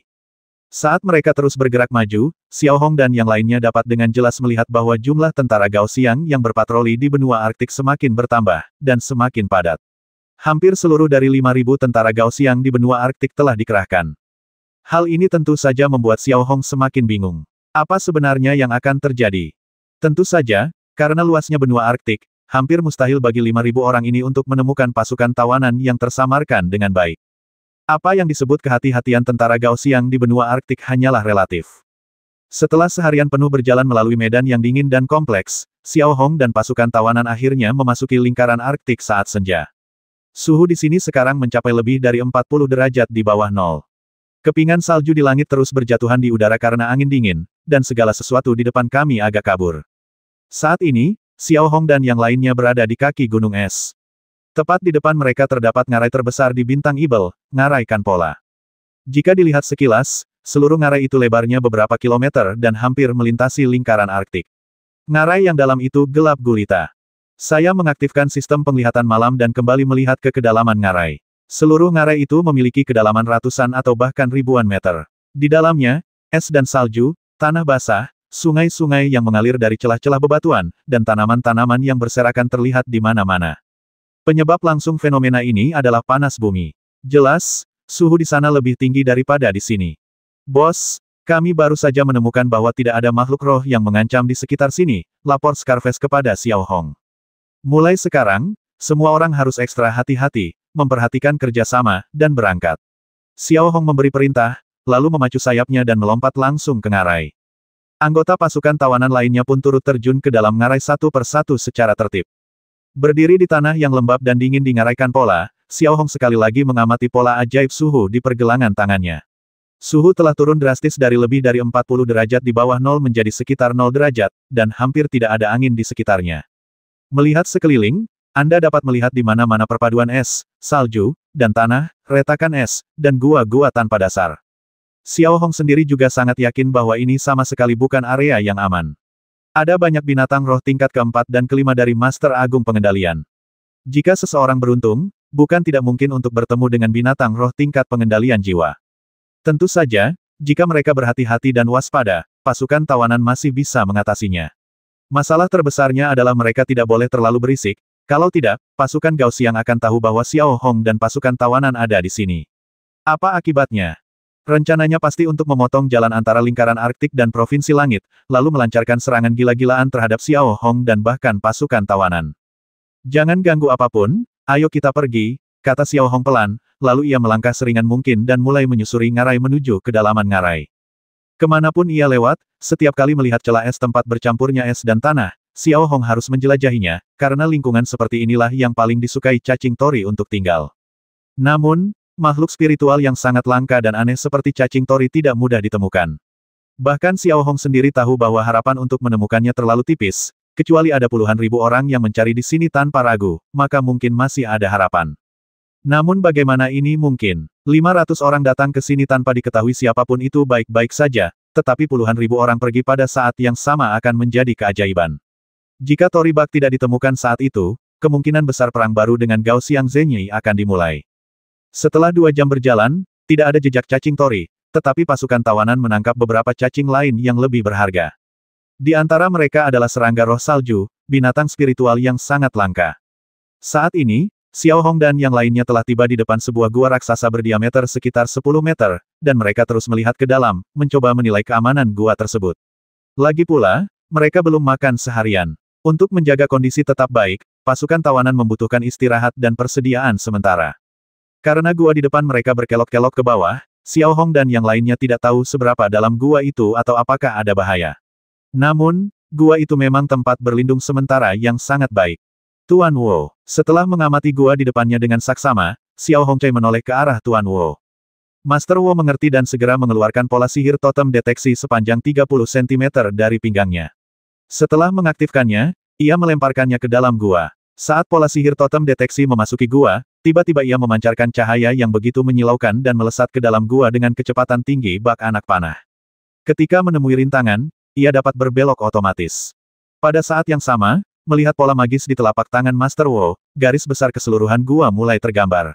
Seluruh gua terasa seperti usus binatang, meliuk-liuk, terkadang tebal dan terkadang tipis, dan setelah turun cukup jauh, gua mulai menanjak tajam. Oh! Tepat ketika totem deteksi telah terbang selama lebih dari 10 detik, tiba-tiba terdengar suara gemuruh yang dalam dari dalam gua, diikuti oleh serangkaian langkah kaki yang sangat berat. Bahkan dari kejauhan, Xiao Hong dapat merasakan getaran tanah. Bersiaplah. Apapun itu, cobalah menghabisinya di dalam gua. Lakukan dengan cepat dan bersih. Ekspresi Xiao Hong berubah sedikit serius, dan ia memberi perintah dengan suara berat. Pasukan tawanan tidak merespons, melainkan mengaktifkan pola pertempuran mereka sendiri. Ujung jari yang berpusar memancarkan cahaya redup, dan ekspresi mereka sangat serius. Kurang dari setengah menit kemudian, Xiao Hong dan yang lainnya melihat seekor makhluk roh yang agak mirip badak, sangat besar, dan panjangnya sekitar 7 atau 8 meter. Makhluk itu langsung berlari keluar dari gua. Bagian depan kepalanya sedikit terangkat dan terbungkus cangkang keras bermembran energi. Makhluk ini tak lain adalah Charger Beast. Benjolan di kepalanya ratusan kali lebih keras daripada berlian, dan kulitnya yang tebal bagaikan pelat baja paduan.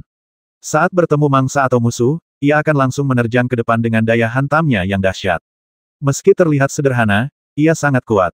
Binatang spiritual semacam ini cukup umum di Provinsi Langit, terutama di beberapa gua binatang spiritual di Kabupaten Maple Merah. Oleh karena itu, Xiao Hong sangat jelas tentang cara menghadapinya. Arahkan ke kakinya dan serang dia, bisik Xiao Hong. Atas perintah Xiao Hong, lebih dari selusin prajurit tawanan menembakkan sinar pusaran secara serempak dan menembak langsung ke arah kedua kaki depan monster penyerang tersebut. Hanya dalam beberapa detik, dua lubang muncul di kaki depan monster penyerang tersebut. Di bawah hantaman kecepatan tinggi, monster itu jatuh langsung ke tanah dan berguling-guling selama beberapa minggu di dalam gua seperti truk pola ajaib yang lepas kendali. Akhirnya, monster itu berhenti di pintu masuk gua. Yang menyambut monster penyerang itu kemudian adalah pukulan mematikan dari Tinan dan Su Jingwei, yang langsung memutus sistem saraf pusat di leher monster penyerang tersebut. Pada saat yang sama, Master Wu di sisi lain juga menyelesaikan penjelajahan gua tersebut. Gua itu panjangnya lebih dari 1000 meter, dan ujung lainnya mengarah langsung ke kaki gunung es. Kedua ujungnya terhubung, jadi jelas itu bukan gua untuk makhluk spiritual. Masuklah ke dalam gua, istirahatlah sejenak selama 2 jam, lalu masuklah ke kedalaman ngaraikan pola. Xiao Hong mengeluarkan perintah tersebut dan langsung masuk ke dalam gua, diikuti oleh pasukan tawanan dari belakang. Setelah seluruh pasukan tawanan memasuki bagian gua yang sedikit lebih dalam, Xiao Hong dan anggota pasukan tawanan lainnya bersandar di dinding batu, lalu perlahan duduk dan menghela napas lega. Beberapa anggota pasukan tawanan telah membawa binatang buas raksasa yang menyerbu ke dalam gua lagi, dan menggunakan pisau pola sihir tulang terukir untuk memotong binatang buas yang menyerbu itu, membagikan daging segar, lalu meletakkannya di atas pelat pemanas untuk dipanggang. Sedangkan untuk makanan darurat yang dibawa oleh tentara tawanan, sebisa mungkin jangan dipindahkan. Setengah jam kemudian, ketika pasukan tawanan sedang asyik melahap daging binatang buas yang menyerbu di dalam gua untuk memuaskan rasa lapar mereka, tiba-tiba terdengar suara gemuruh di telinga Xiao Hong dan yang lainnya. Dilihat dari suaranya, kedengarannya seperti kapal berpola ajaib yang terbang rendah, dan bukan hanya satu. Dengan kesadaran ini, Xiao Hong, yang tengah mengunyah daging binatang roh, dan bahkan para tahanan lainnya, tiba-tiba menghentikan apa yang sedang mereka lakukan, dan secercah kewaspadaan terpancar di mata mereka. Bos, lihat. Pada saat ini, Master Wu tiba-tiba datang ke sisi Xiao Hong dan meletakkan pola sihir gambar di tangannya di depan Xiao Hong. Gambar di layar cahaya dikirim kembali oleh pola sihir totem deteksi di pintu masuk gua. Mengikuti puncak ngarai, Xiao Hong dapat dengan jelas melihat bahwa di langit yang tertutup salju, lebih dari selusin kapal pengangkut pasukan berpola sihir raksasa terbang perlahan di sepanjang tepi ngarai, seolah-olah mereka benar-benar sedang mencari titik pendaratan. Lampu-lampu terang di lambung kapal tampak sangat menarik perhatian saat ini. Ini pasti armada kerajaan Gao Xiangzenyi. Apa yang mereka lakukan di sini? Xiao Hong tampak bingung dan bergumam sendiri.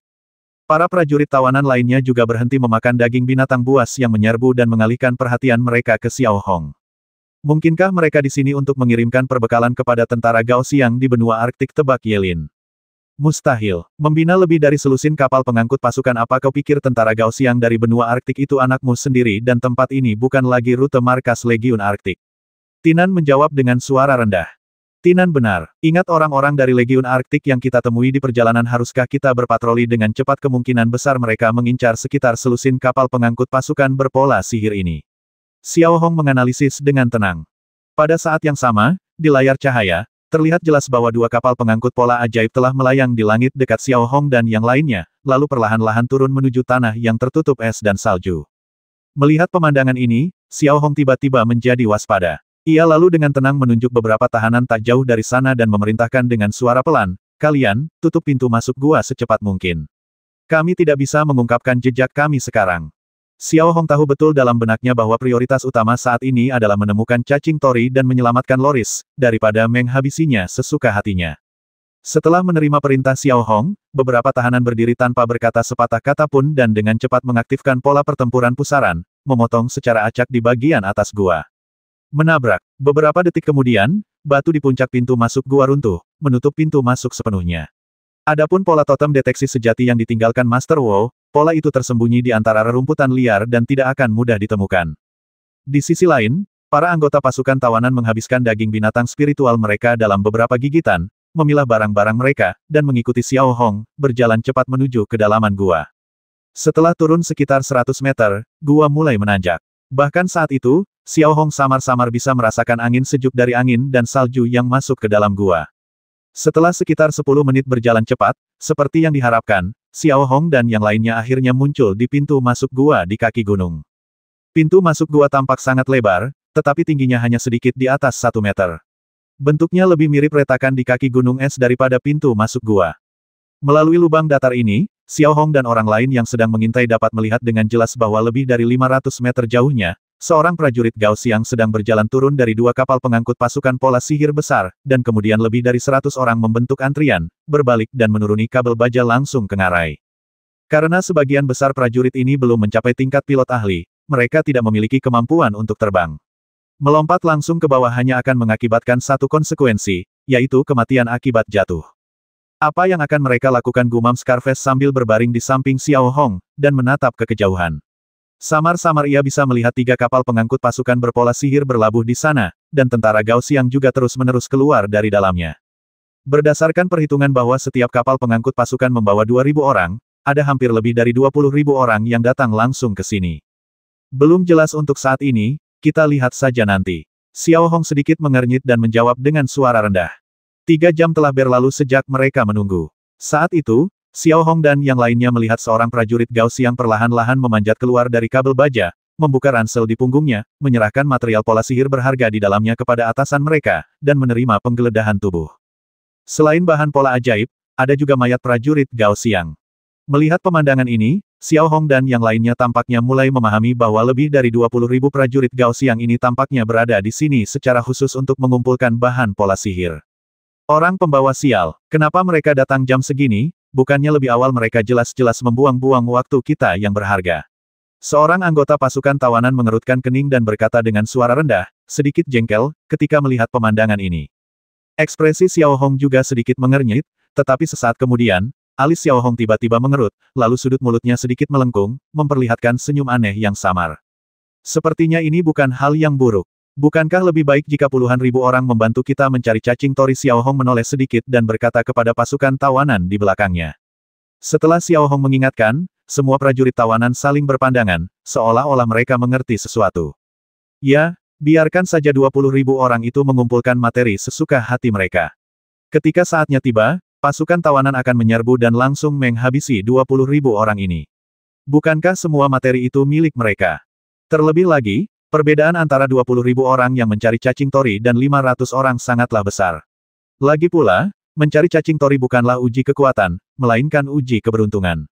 Dengan rangkaian pemikiran ini, wajah para tawanan perang menunjukkan kelegaan. Kini, dengan 20.000 orang yang bekerja untuk mereka, efisiensinya seharusnya tidak rendah. Yang perlu kita lakukan sekarang adalah mengumpulkan informasi sebanyak mungkin tentang orang-orang ini, mencari tahu persis dari mana mereka berasal di Bintang Ibel, berapa lama mereka akan tinggal di sini, dan bagaimana kekuatan pasukan secara umum. Xiao Hong lalu berbisik kepada pasukan tawanan di belakangnya. Kekuatan, lihat saja kabel bajanya. Kurasa tidak terlalu tinggi, jawab Tinan. Hanya karena orang-orang ini lemah, bukan berarti mereka benar-benar lemah, kata Xiao Hong, perlahan mengalihkan pandangannya ke Tuan Wo. Tuan Wo, bisakah Anda membuat sistem pengawasan sederhana di sekitar sini tanpa ada yang menyadarinya? Seharusnya itu bukan masalah besar, jawab Master Wu lembut. Setelah itu, sambil mengamati pasukan tawanan di dalam gua, di bawah pimpinan Master Wu, lebih dari 100 anggota pasukan tawanan berjalan keluar dengan tenang. Selain pola sihir totem deteksi dan pola sihir totem intersepsi sinyal milik Master Wu, para prajurit tawanan lainnya juga mengeluarkan beberapa pola sihir interferensi sinyal dari ransel mereka. Pola-pola ini awalnya dipersiapkan untuk Legiun Arktik. Tepat saat tentara tawanan mulai membuat pengaturan diam-diam. Beberapa kilometer jauhnya dari Xiao Hong, dalam kapal pengangkut pasukan berpola sihir baru, bawahan kepercayaan Yi Fengmo, Bai Han berada di dalamnya.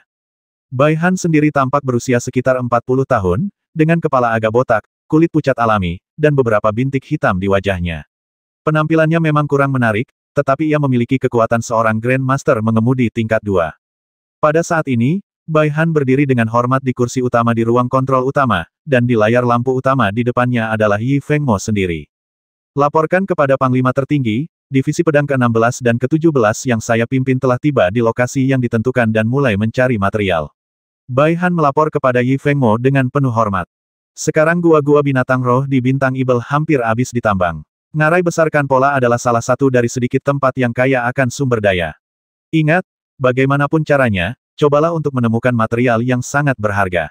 Semakin berharga semakin baik. Ini adalah hadiah untuk Zhang Sangjun, kereta kuda biru dari kerajaan Sangbang Zenyi.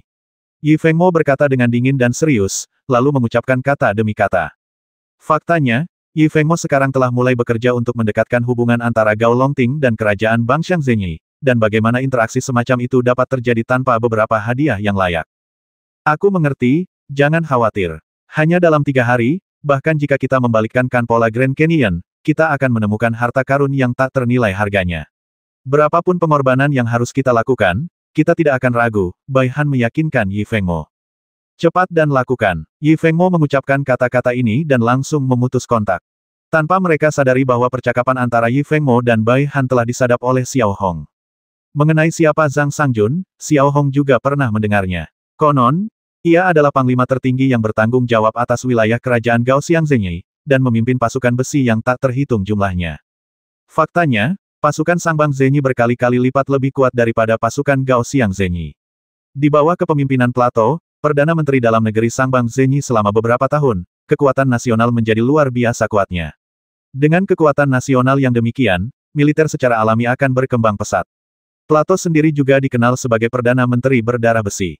Saat ini, Xiao Hong tidak tertarik pada Zhang Sangjun. Lagi pula, kerajaan Gao Xiangzenyi dan kerajaan Sangbang Zenyi sudah menjadi bagian dari persatuan yang sama, jadi tidak ada yang mengejutkan tentang hubungan mereka. Informasi yang paling dikhawatirkan Xiao Hong adalah bahwa mereka mungkin akan tinggal di sini selama sekitar 3 hari, dan bahwa 2 divisi di bawah komando mereka sepenuhnya terdiri dari pasukan yang tidak teanisir. Dengan kekuatan luar biasa yang dimiliki pasukan tawanan saat ini, mengalahkan 20.000 pasukan lainnya tidaklah sulit. Terlebih lagi, pasukan tawanan kini diperlengkapi dengan baik dan tingkat kekuatan pendorongnya jauh lebih tinggi dari sebelumnya.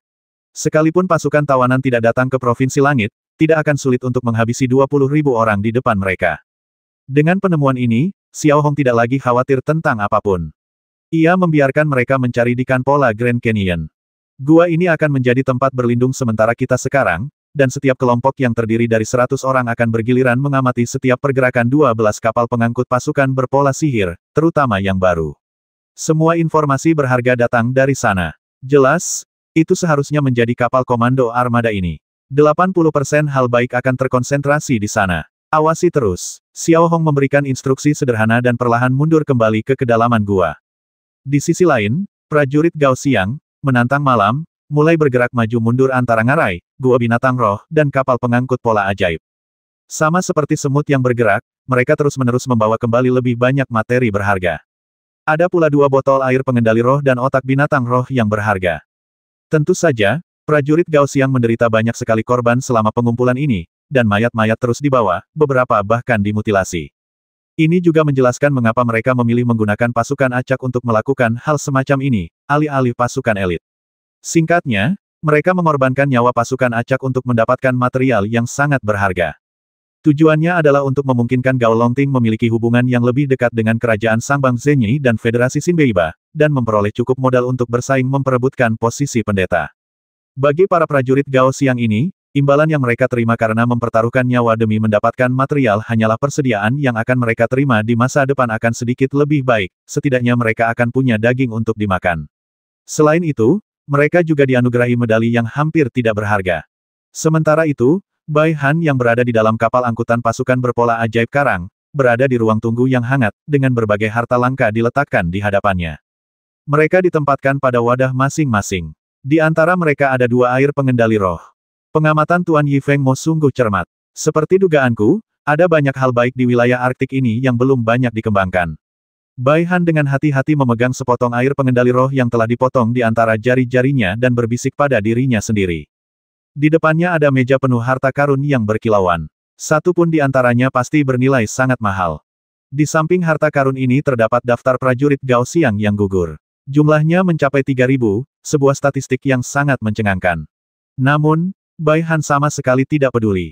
Sebenarnya, sebelum datang, Bai Han dan Yi Fengmo sudah bersiap menghadapi kerugian besar yang akan dialami kedua divisi. Bai Han hampir tidak menyadari keberadaan Xiao Hong dan bahkan tentara tawanan yang berada dalam kegelapan, dan dia terus menyaring materi untuk kedua kalinya, memilih yang paling berharga. Begitu saja, 3 hari berlalu dengan cepat. Saat senja menjelang, langit di lingkaran Arktik menjadi cerah, semurni batu permata hitam, dengan bintang-bintang yang bersinar dan hamparan yang luas. Xiao Hong, yang telah bercokol di dalam gua selama 3 hari, dan anggota pasukan tahanan lainnya telah terbagi menjadi 4 kelompok. Xiao Hong memimpin 200 anggota pasukan tahanan, termasuk Tainan, Wu Xi, Su Jingwei, dan 45 master penggerak. Memanfaatkan malam yang remang-remang, mereka telah bersembunyi di punggung gunung es kecil. Kurang dari 500 meter di depan mereka terdapat kapal Coral dan 2 kapal pengangkut pola sihir lainnya. 3 kelompok anggota pasukan tawanan lainnya terus bergerak menuju tempat berkumpulnya kapal pengangkut pasukan berpola sihir lainnya. Di bawah cahaya bintang, topeng tengkorak itu memperlihatkan lengkungan aneh dan suram, bagaikan setan di kegelapan malam. Begitu ada pergerakan dari pihak Xiao Hong, mereka akan menyerbu maju dan menghabisi semua orang tanpa pandang bulu. Xiao Hong melakukan semua ini hanya untuk satu orang, yaitu Raja Loris. Meskipun ada banyak kesulitan dan bahaya di depan, serangan mendadak ini mungkin akan menyebabkan sejumlah besar tentara Gao Xiang mengejar dan mencegatnya. Pada saat ini, mata Xiao Hong dingin, dan hanya ada satu keyakinan di benaknya, untuk menyerang dan mencari cacing tori di karang.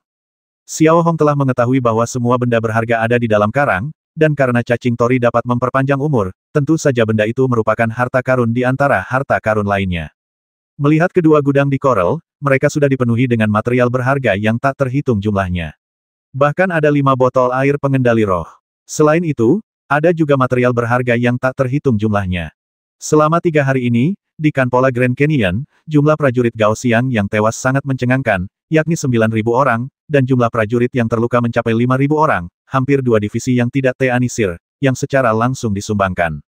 Namun, Bai Han di ruang kendali utama tidak menunjukkan kesedihan di wajahnya. Malah, ia tampak sangat bahagia. Saat ini, ia memegang daftar materi dan melapor kepada Yi Fengmo satu persatu. Di sisi lain, Yi Fengmo, yang sedang duduk di kursi kayu mewah, memasang ekspresi muram di wajahnya, yang perlahan-lahan menampakkan sedikit kegembiraan saat nama-nama bahan itu terngiang di telinganya satu persatu, terutama ketika ia mendengar bahwa 2 serangga tori berhasil ditangkap.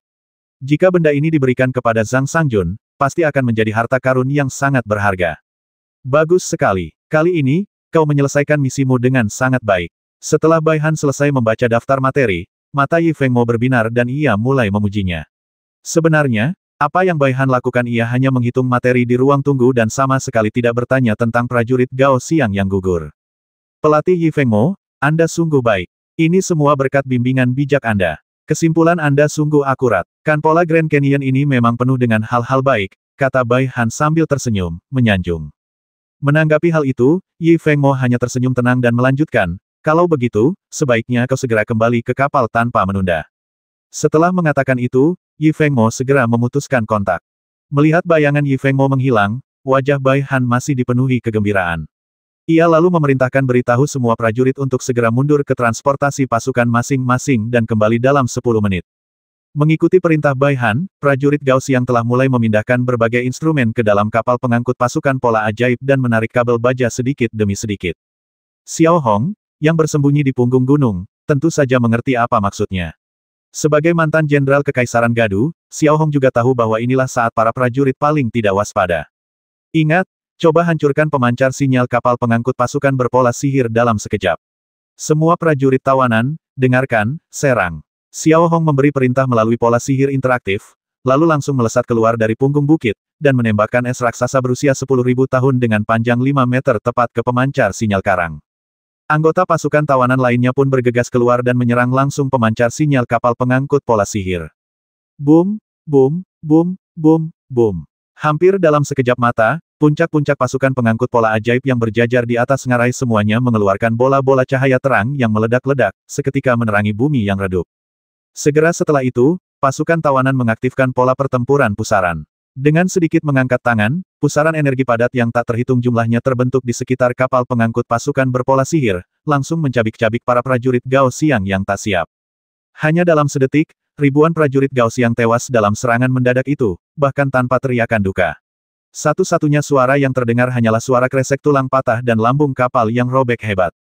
Pada saat prajurit Gao Xiang lainnya bereaksi, mereka disambut oleh sinar cahaya yang tak terhitung jumlahnya yang menembus dan memisahkan mereka. Hampir pada saat tentara tawanan melancarkan serangan, 10 detik kemudian, prajurit Gao Xiang yang tersisa relatif utuh terbunuh. Segera setelah itu, Pasukan tawanan menggunakan serangan bermuatan pola sihir untuk menghancurkan mesin pola sihir di kapal pengangkut pasukan pola sihir, membuatnya sama sekali tidak dapat melarikan diri. Bai Han, yang tadinya berada di ruang kendali utama Coral, kini duduk di singgasana utama dengan tatapan terkejut. Menghadapi ledakan yang tiba-tiba itu, Bai Han sebenarnya agak bingung. Kau tahu, ini lingkaran Arktik, jauh dari Provinsi Langit, dan sudah pernah diperiksa sebelumnya. Tindakan mereka juga cukup rahasia, dan mereka bisa 100% yakin bahwa intelijen itu tidak bocor. Jadi, suara apakah ini? Ada apa? Bai Han tak kuasa menahan diri untuk bertanya, matanya terpaku pada jendela bidik di satu sisi. Namun, sesaat kemudian, Bai Han benar-benar terkejut. Di luar jendela pandang, bayangan putih muncul kurang dari 10 meter darinya. Topeng tengkorak itu tampak semakin aneh dan menyeramkan di malam hari. Segala sesuatu terjadi begitu tiba-tiba, kurang dari 10 detik telah berlalu sejak kejadian itu hingga sekarang. Ini, tepat saat Bai Han mengeluarkan suara ini, dia melihat sesuatu yang bercampur dengan warna merah darah dan hijau tua, telah menghantam jendela penglihatan yang sedang dilihatnya. Ledakan. Setelah ledakan yang memekakkan telinga, dinding paduan di sisi ruang kontrol utama langsung hancur berantakan, membentuk lubang besar dengan diameter lebih dari 10 meter. Saat berikutnya, Xiao Hong, memegang pedang jangkar raksasa di kedua tangan dan mengenakan topeng tengkorak, muncul kurang dari 5 meter dari Bai Han. Kamu, siapa kamu? Sebelum Bai Han sempat menyelesaikan kata-katanya, Xiao Hong, yang tak ingin berbasa-basi lagi dengan Bai Han, tiba-tiba membentangkan sayap ajaib di belakangnya, seolah merespons. Lalu ia cepat-cepat melangkah maju, menggenggam erat pedang jangkar raksasa itu, dan menebas langsung ke arah Bai Han, pada dasarnya menunjukkan tekad menghabisi begitu mereka bertemu. Kini Xiao Hong hanya menginginkan barang, bukan manusia. Menghadapi pemandangan ini, mata Bai Han menunjukkan kepanikan, tetapi dia masih dengan enggan mengeluarkan pola sihir pelindung dari tas pola sihir dan mengaktifkannya, siap untuk memblokir serangan kuat Xiao Hong. Yang tidak pernah diduga Bai Han adalah saat pedang jangkar baru saja menyentuh perisai pelindung yang dibuka Bai Han, perisai pelindung Bai Han langsung hancur dan terjadi ledakan dahsyat. Ledakan. Bersamaan dengan suara ledakan yang disebabkan oleh pedang jangkar raksasa yang menyentuh perisai pelindung pola sihir, ruang di seluruh ruang kendali utama tampak mulai terdistorsi dalam sekejap, dan kemudian hancur. Dalam sekejap, ketika gelombang cahaya ledakan itu menghilang, seluruh ruang kendali utama telah hancur total, dan dinding paduan serta instrumen pola ajaib langsung hancur berkeping-keping. Para staf di ruang kontrol, yang bahkan belum bereaksi, langsung hancur berkeping-keping. Hanya Bai Han, yang jaraknya kurang dari 2 meter dari Xiao Hong, berlumuran darah dan masih memiliki nafas kehidupan. Engah. Saat berikutnya, Xiao Hong yang telah mencabut pedang raksasa jangkar, telah menghunus iman es, yang langsung menusuk Bai Han tepat di jantungnya. Kamu, Xiao. Bai Han hanya mengeluarkan suara seperti itu pada akhirnya, lalu menunjuk Xiao Hong dengan satu tangan, tanpa bergerak. Serangan diam-diam Xiao Hong sangat efektif. Sambil merentangkan kakinya untuk menatap dada Bai Han, Xiao Hong menarik keluar Ice Fight yang berlumuran darah sedikit demi sedikit, dan mengamati sekelilingnya. Demikian pula, pasukan tawanan juga memasuki bagian lain lambung kapal Coral. Ketika mereka melihat Gao Xiangren, mereka menghabisinya tanpa sepatah kata pun, seolah-olah mereka sedang membersihkan semua makhluk hidup di lambung kapal. 10 menit kemudian, tidak ada Gao Xiangren yang terlihat hidup di Coral. Bos, kami menemukan sejumlah besar material berharga di 2 gudang tempat kapal itu rusak, Tinan melapor kepada Xiao Hong melalui pola sihir interaktif. Sebagai tanggapan, Xiao Hong tidak berhenti dan langsung pergi ke bagian tengah karang dan memasuki salah satu gudang. Melihat sekeliling, di gudang yang tidak begitu besar, ada berbagai macam bahan berharga yang tak terhitung jumlahnya, seperti air pengendali jiwa, teratai benang emas, batu hantu, dan sebagainya, yang semuanya tak ternilai harganya. Tentu saja, yang paling mencolok di antara semuanya adalah 2 cacing tori yang disimpan dalam kotak kaca kristal tertutup rapat di atas meja logam di tengah gudang. Melihat cacing tori, ekspresi dingin Xiao Hong akhirnya memancarkan kegembiraan dan kelegaan. Dengan 2 cacing tori ini, Raja Loris akan diselamatkan. Setelah itu, Xiao Hong tanpa ragu-ragu menempatkan kedua cacing tori ke dalam celah spasial. Ia kemudian perintahkan semua anggota pasukan tahanan untuk memasuki karang. Masukkan semua perlengkapan yang tidak diperlukan. Keluarkan semua barang dari kedua gudang dan evakuasi secepat mungkin. Semenit kemudian, seluruh pasukan tawanan telah berkumpul di karang. Hanya tersisa pola sihir pemanas kecil dan biskuit terkompresi. Hampir semua perlengkapan lainnya telah dibuang, sehingga ruang menjadi lebih lega. Material-material berharga itu kemudian dimuat satu persatu. 10 menit kemudian, ke-500 tahanan telah terisi penuh, meninggalkan kedua gudang kosong. Tak ada setetes pun material yang tersisa. Kemudian, Para tahanan mengevakuasi Korel, mengaktifkan pola sayap atau pola aliran mereka, dan bergegas menuju provinsi langit di tengah malam yang gelap gulita. Seluruh proses memakan waktu kurang dari setengah jam. Sedangkan Bai Han, kerja kerasnya selama 3 hari benar-benar sia-sia, bahkan nyawanya sendiri dan nyawa 2 divisi pun melayang. Konon, belalang sembah mengintai jangkrik, tanpa menyadari keberadaan burung oriole di belakangnya. Kali ini, Xiao Hong meraup untung besar. Bahan-bahan super berharga yang tak terhitung jumlahnya ini hampir dapat mempersenjatai kembali pasukan tawanan, terutama 5 air pengendali roh, yang berarti pasukan tawanan akan memiliki 5 lagi guru pengendali roh yang hebat. Bagaimana cara mendistribusikan materi-materi ini Xiao Hong sudah memikirkannya. Dia tidak akan memberikannya kepada siapapun. Setiap prajurit tawanan dapat menyimpan materi-materi ini untuk diri mereka sendiri. Ini juga merupakan isyarat kebaikan dari Bai Han dan bahkan lebih dari 20.000 prajurit Gao Xiang, bukan? Setelah 3 jam berbaris dengan panik, Xiao Hong dan yang lainnya telah sepenuhnya meninggalkan lingkaran Arktik. Saat ini, mereka tidak peduli apakah mereka akan terekspos atau tidak. Jika mereka melihat tentara Legiun Arktik, mereka akan langsung menghabisi mereka. Yang perlu dilakukan Xiao Hong dan pasukan tawanan sekarang adalah kembali ke Provinsi Langit secepat mungkin dan memasuki area aman. Pada saat yang sama, di sisi lain, karena perbedaan waktu, kota Shengzi baru saja memasuki sore hari. Saat ini, Yi Fengmo sedang berada di kediamannya sendiri di pinggiran selatan kota Shengzi. Seluruh kediaman tampak sederhana dari luar, tetapi interiornya sungguh mewah. Yi Fengmo sedang duduk di kursi kayu mewah di ruang kerja, mengetuk-ngetuk meja dengan satu tangan. Awalnya, ekspresi Yi Fengmo tidak berubah sama sekali, tetapi setelah hampir 4 jam, Yi Fengmo mulai merasa cemas. Tahukah Anda, dengan kecepatan kapal pengangkut pasukan berpola sihir, 4 jam sudah cukup untuk mencapai kota suci ungu dari lingkaran Arktik, tetapi apa hasilnya? Tidak ada berita selama 4 jam. 1 jam yang lalu, Yi Fengmo mengajukan permintaan panggilan, tetapi panggilan tersebut tidak dapat tersambung. Karena itu, Yi Fengmo telah mengirim seseorang untuk menyelidiki apa yang terjadi. Pelatih Yi Fengmo, sesuatu yang buruk telah terjadi. Tepat saat Yi Fengmo sedang menunggu dengan cemas, asisten Yi Fengmo tiba-tiba masuk dari luar pintu dengan panik, keringat memenuhi kepalanya, dan matanya penuh ketakutan. Melihat asistennya seperti ini, Yi Fengmo sedikit mengernyit, seolah-olah dia punya firasat buruk dalam hatinya. Apa yang terjadi? Yi Fengmo bertanya dengan lembut. Legiun Arktik baru saja mengirim orang untuk melakukan pengintaian di lingkar Arktik, tetapi sebagai hasilnya, mereka melihat ini, kata asisten itu, dan meletakkan beberapa foto di depan meja Yi Fengmo dengan tangan gemetar. Gambar ini menunjukkan tepi Kampola Grand Canyon. Sekitar selusin kapal pengangkut pasukan berpola magis yang terparkir di sana telah rusak dan bobrok. Yang lebih mengerikan lagi adalah mayat-mayat yang tak terhitung jumlahnya terpotong-potong berserakan di sekitar kapal-kapal tersebut. Perasaan paling nyata yang diberikan kepada orang-orang adalah bahwa tempat ini tampaknya telah diserang oleh banyak sekali binatang buas yang ganas. Darah telah sepenuhnya mengubah hujan darah menjadi merah darah. Tak berlebihan jika dikatakan bahwa Yi Fengmo membeku di tempat ketika melihat pemandangan seperti itu. Matanya penuh kejutan. Ia merasakan kulit kepalanya kesemutan dan punggungnya sedikit dingin. Pemandangan seperti itu terlalu mengerikan. Ada apa? Yi Fengmo mengangkat kepalanya sedikit, tatapannya sedikit tajam, dan bertanya. Ketenangannya yang sebelumnya telah hilang. Dapat dikatakan bahwa sampai sekarang Yi Fengmo tidak dapat membayangkan bahwa semuanya berjalan lancar beberapa waktu yang lalu, tetapi dalam sekejap mata, semuanya menjadi seperti ini.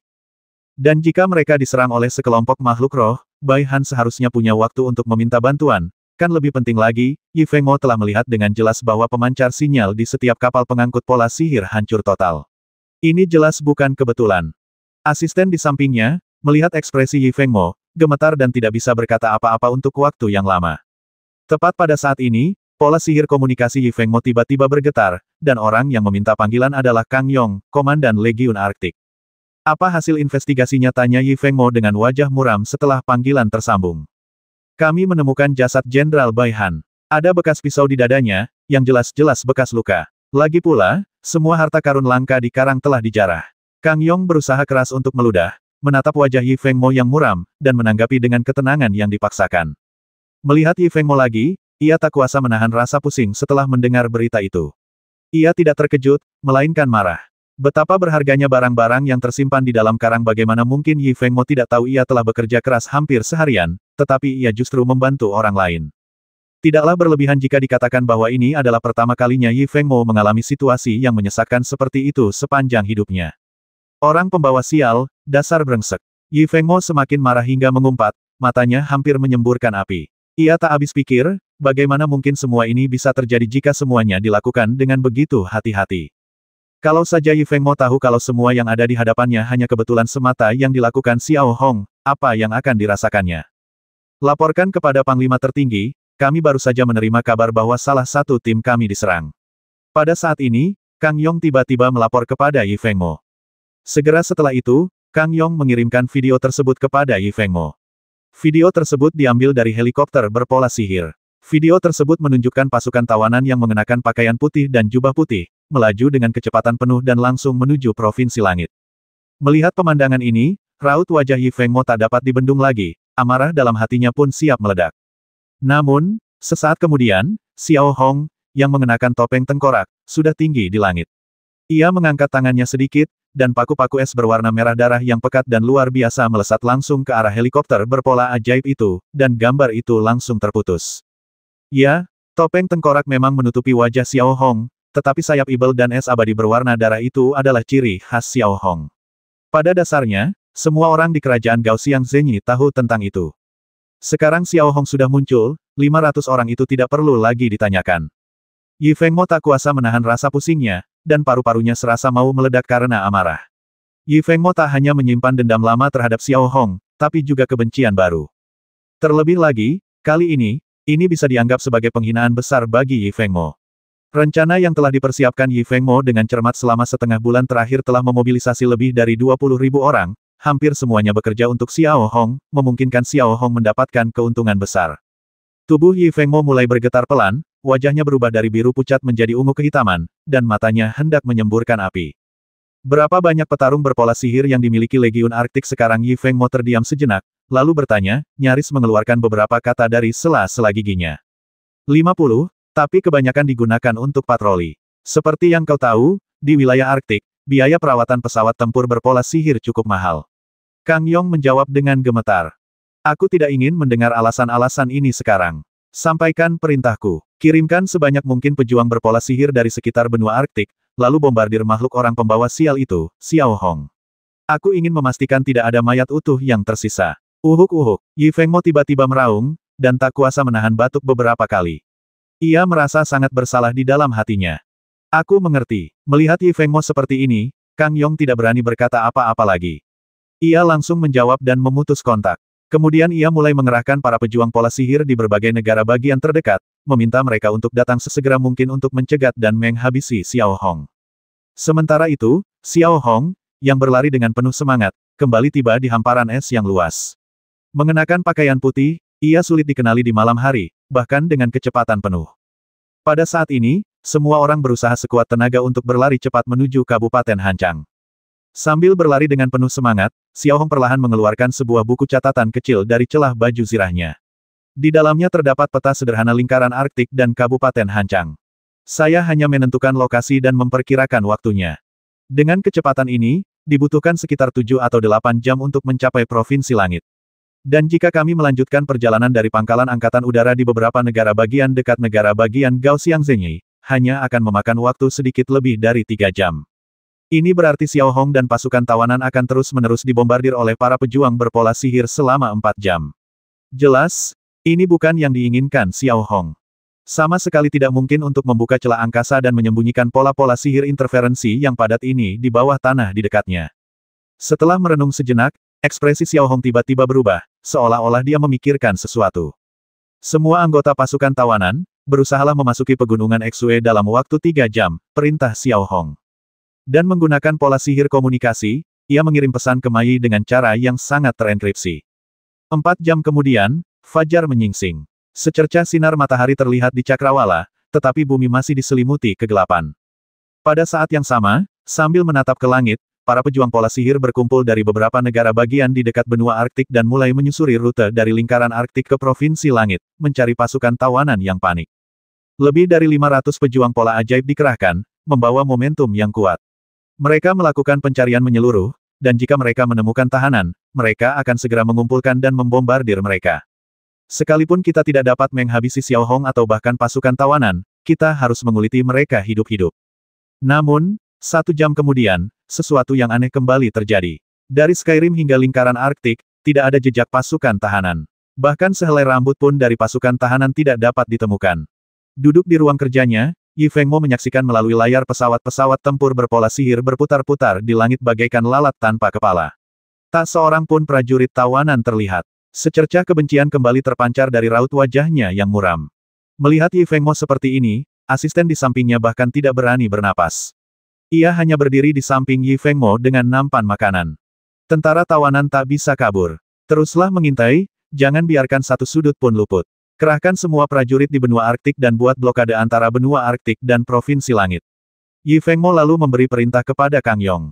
Tepat saat Yi Fengmo mengeluarkan perintah ini dengan suara suram, 100 pejuang pola sihir telah melonjak ke persimpangan Provinsi Langit dan benua Arktik. Namun, pada saat itu, pilot Gao Xiang dan Yi Fengmo mendapati anggota tentara tahanan berpakaian putih dan bertopeng tengkorak sedang berdiri di puncak gunung di Kabupaten Hancang. Mereka mengangkat tangan dan melambai ke arah pesawat tempur pola ajaib, dengan nada provokasi. Bagaimana mungkin Yi Fengmo, yang sedang berada di ruang kerja, tak kuasa menahan diri untuk berseru kaget ketika melihat 500 anggota pasukan tawanan berpakaian putih dan bertopeng tengkorak di layar. Menurut perhitungan Yi Fengmo, berdasarkan kecepatan barisan pasukan tawanan, bahkan jika mereka berlari dengan kecepatan penuh, akan membutuhkan setidaknya 4 jam untuk kembali ke Provinsi Langit. Bagaimana mungkin mereka muncul di perbatasan Kabupaten Hancang, memberi kesan bahwa mereka sedang merayakan keberhasilan mereka kembali ke zona aman. Ini tidak mungkin, ini tidak mungkin. Yi Fengmo meraih buku di sampingnya dan melemparkannya ke tanah.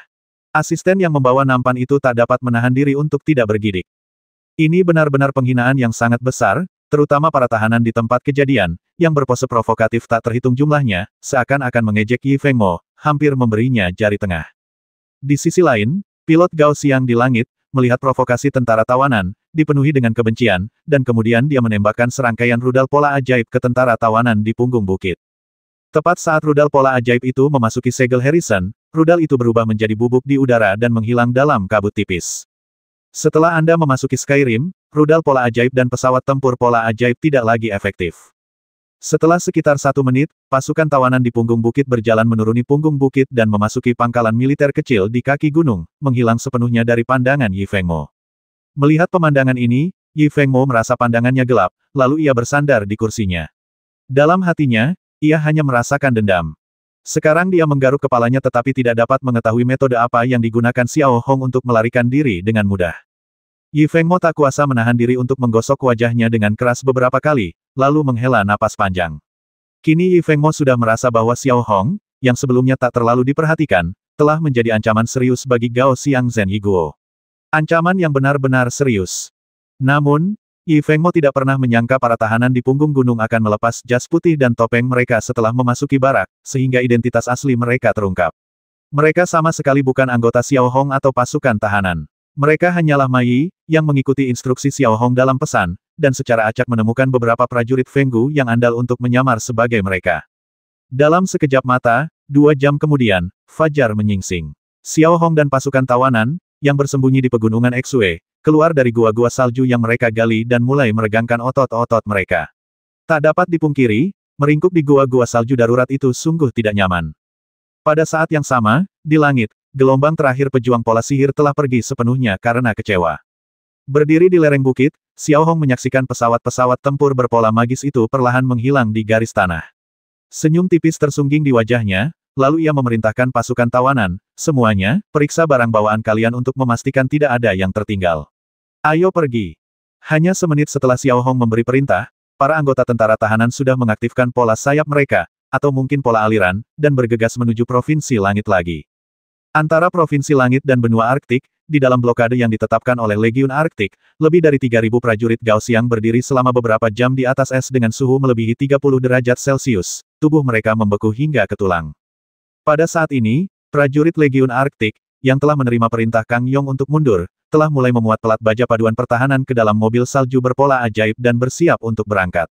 Namun, tepat ketika pasukan Legiun Arktik sedang membersihkan blokade, mereka tiba-tiba melihat bayangan putih muncul di Cakrawala Utara.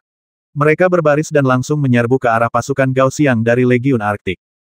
Hanya dalam beberapa detik, garis besar pasukan tawanan muncul di mata semua prajurit Legiun Arktik. Melihat pasukan tawanan, yang dipimpin Xiao Hong, menyerbu ke arah mereka dari lingkar Arktik, seluruh prajurit Legiun Arktik tercengang. Mereka baru saja menerima kabar bahwa pasukan tawanan telah kembali ke Provinsi Skyrim, dan melanjutkan blokade tidak ada gunanya, sehingga mereka pun mundur. Namun, pasukan tawanan kembali menyerang dari lingkaran Arktik. Apa yang sebenarnya terjadi? Yi Fengmo, yang sedang berada di ruang kerjanya, awalnya berencana untuk mematikan pola komunikasi dan beristirahat sejenak. Namun, tepat ketika ia mengulurkan tangan dan mengambil pola komunikasi tersebut, Yi Fengmo terkejut menemukan melalui layar cahaya bahwa pasukan tawanan datang dari arah lingkaran Arktik, menyerbu ke arah garis blokade yang baru saja disingkirkan Legiun Arktik di tengah jalan. Tidaklah berlebihan jika dikatakan bahwa saat melihat pemandangan ini, Yi Fengmo tiba-tiba merasakan kulit kepalanya menegang, kepalanya meledak, dan bahkan ada rasa amis dan asin di tenggorokannya. Pada saat ini, Yi Fengmo tampaknya memahami samar-samar bahwa pasukan tawanan di puncak gunung Kabupaten Hancang sepenuhnya palsu, dan tujuannya adalah untuk menciptakan ilusi dan mengganggu pemikiran Yi Fengmo. Yi Fengmo, yang barang-barang berharganya telah dijarah, sangat marah dan sekali lagi tertipu dan dipermalukan oleh Xiao Hong. Pada saat yang sama, melihat layar cahaya lagi, hanya dalam beberapa detik, pasukan tawanan berbaris dalam satu baris dan telah bergegas ke depan Legiun Arktik, dan mereka semua menghunus pisau ajaib bertanda tulang di pinggang mereka. Tiup, tiup, tiup. Dalam sekejap, pasukan tawanan mulai menghunus pedang sihir mereka. Menghadapi para prajurit Gao Xiang yang tenaga penggeraknya beberapa tingkat lebih rendah dari mereka, mereka segera mengangkat pedang dan menebas, menggorok leher para prajurit Legiun Arktik satu demi satu. Darah membentuk kabut berdarah di udara dingin. Kemudian, dia mengaktifkan pola pertempuran dan meluncurkan benda energi aneh ke arah prajurit Legiun Arktik di kejauhan.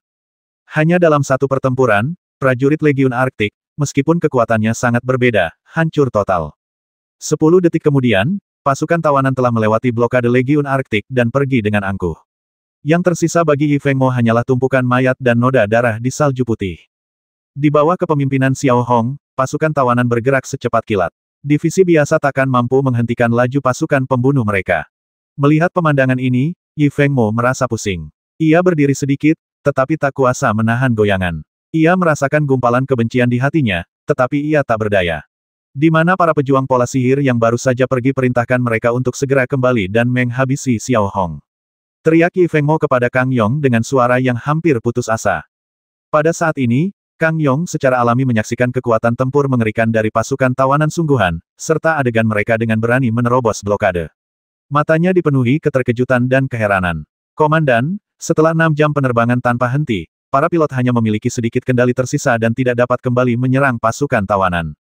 Kang Yong mengerutkan kening dan melaporkan dengan nada yang sangat tak berdaya. 570.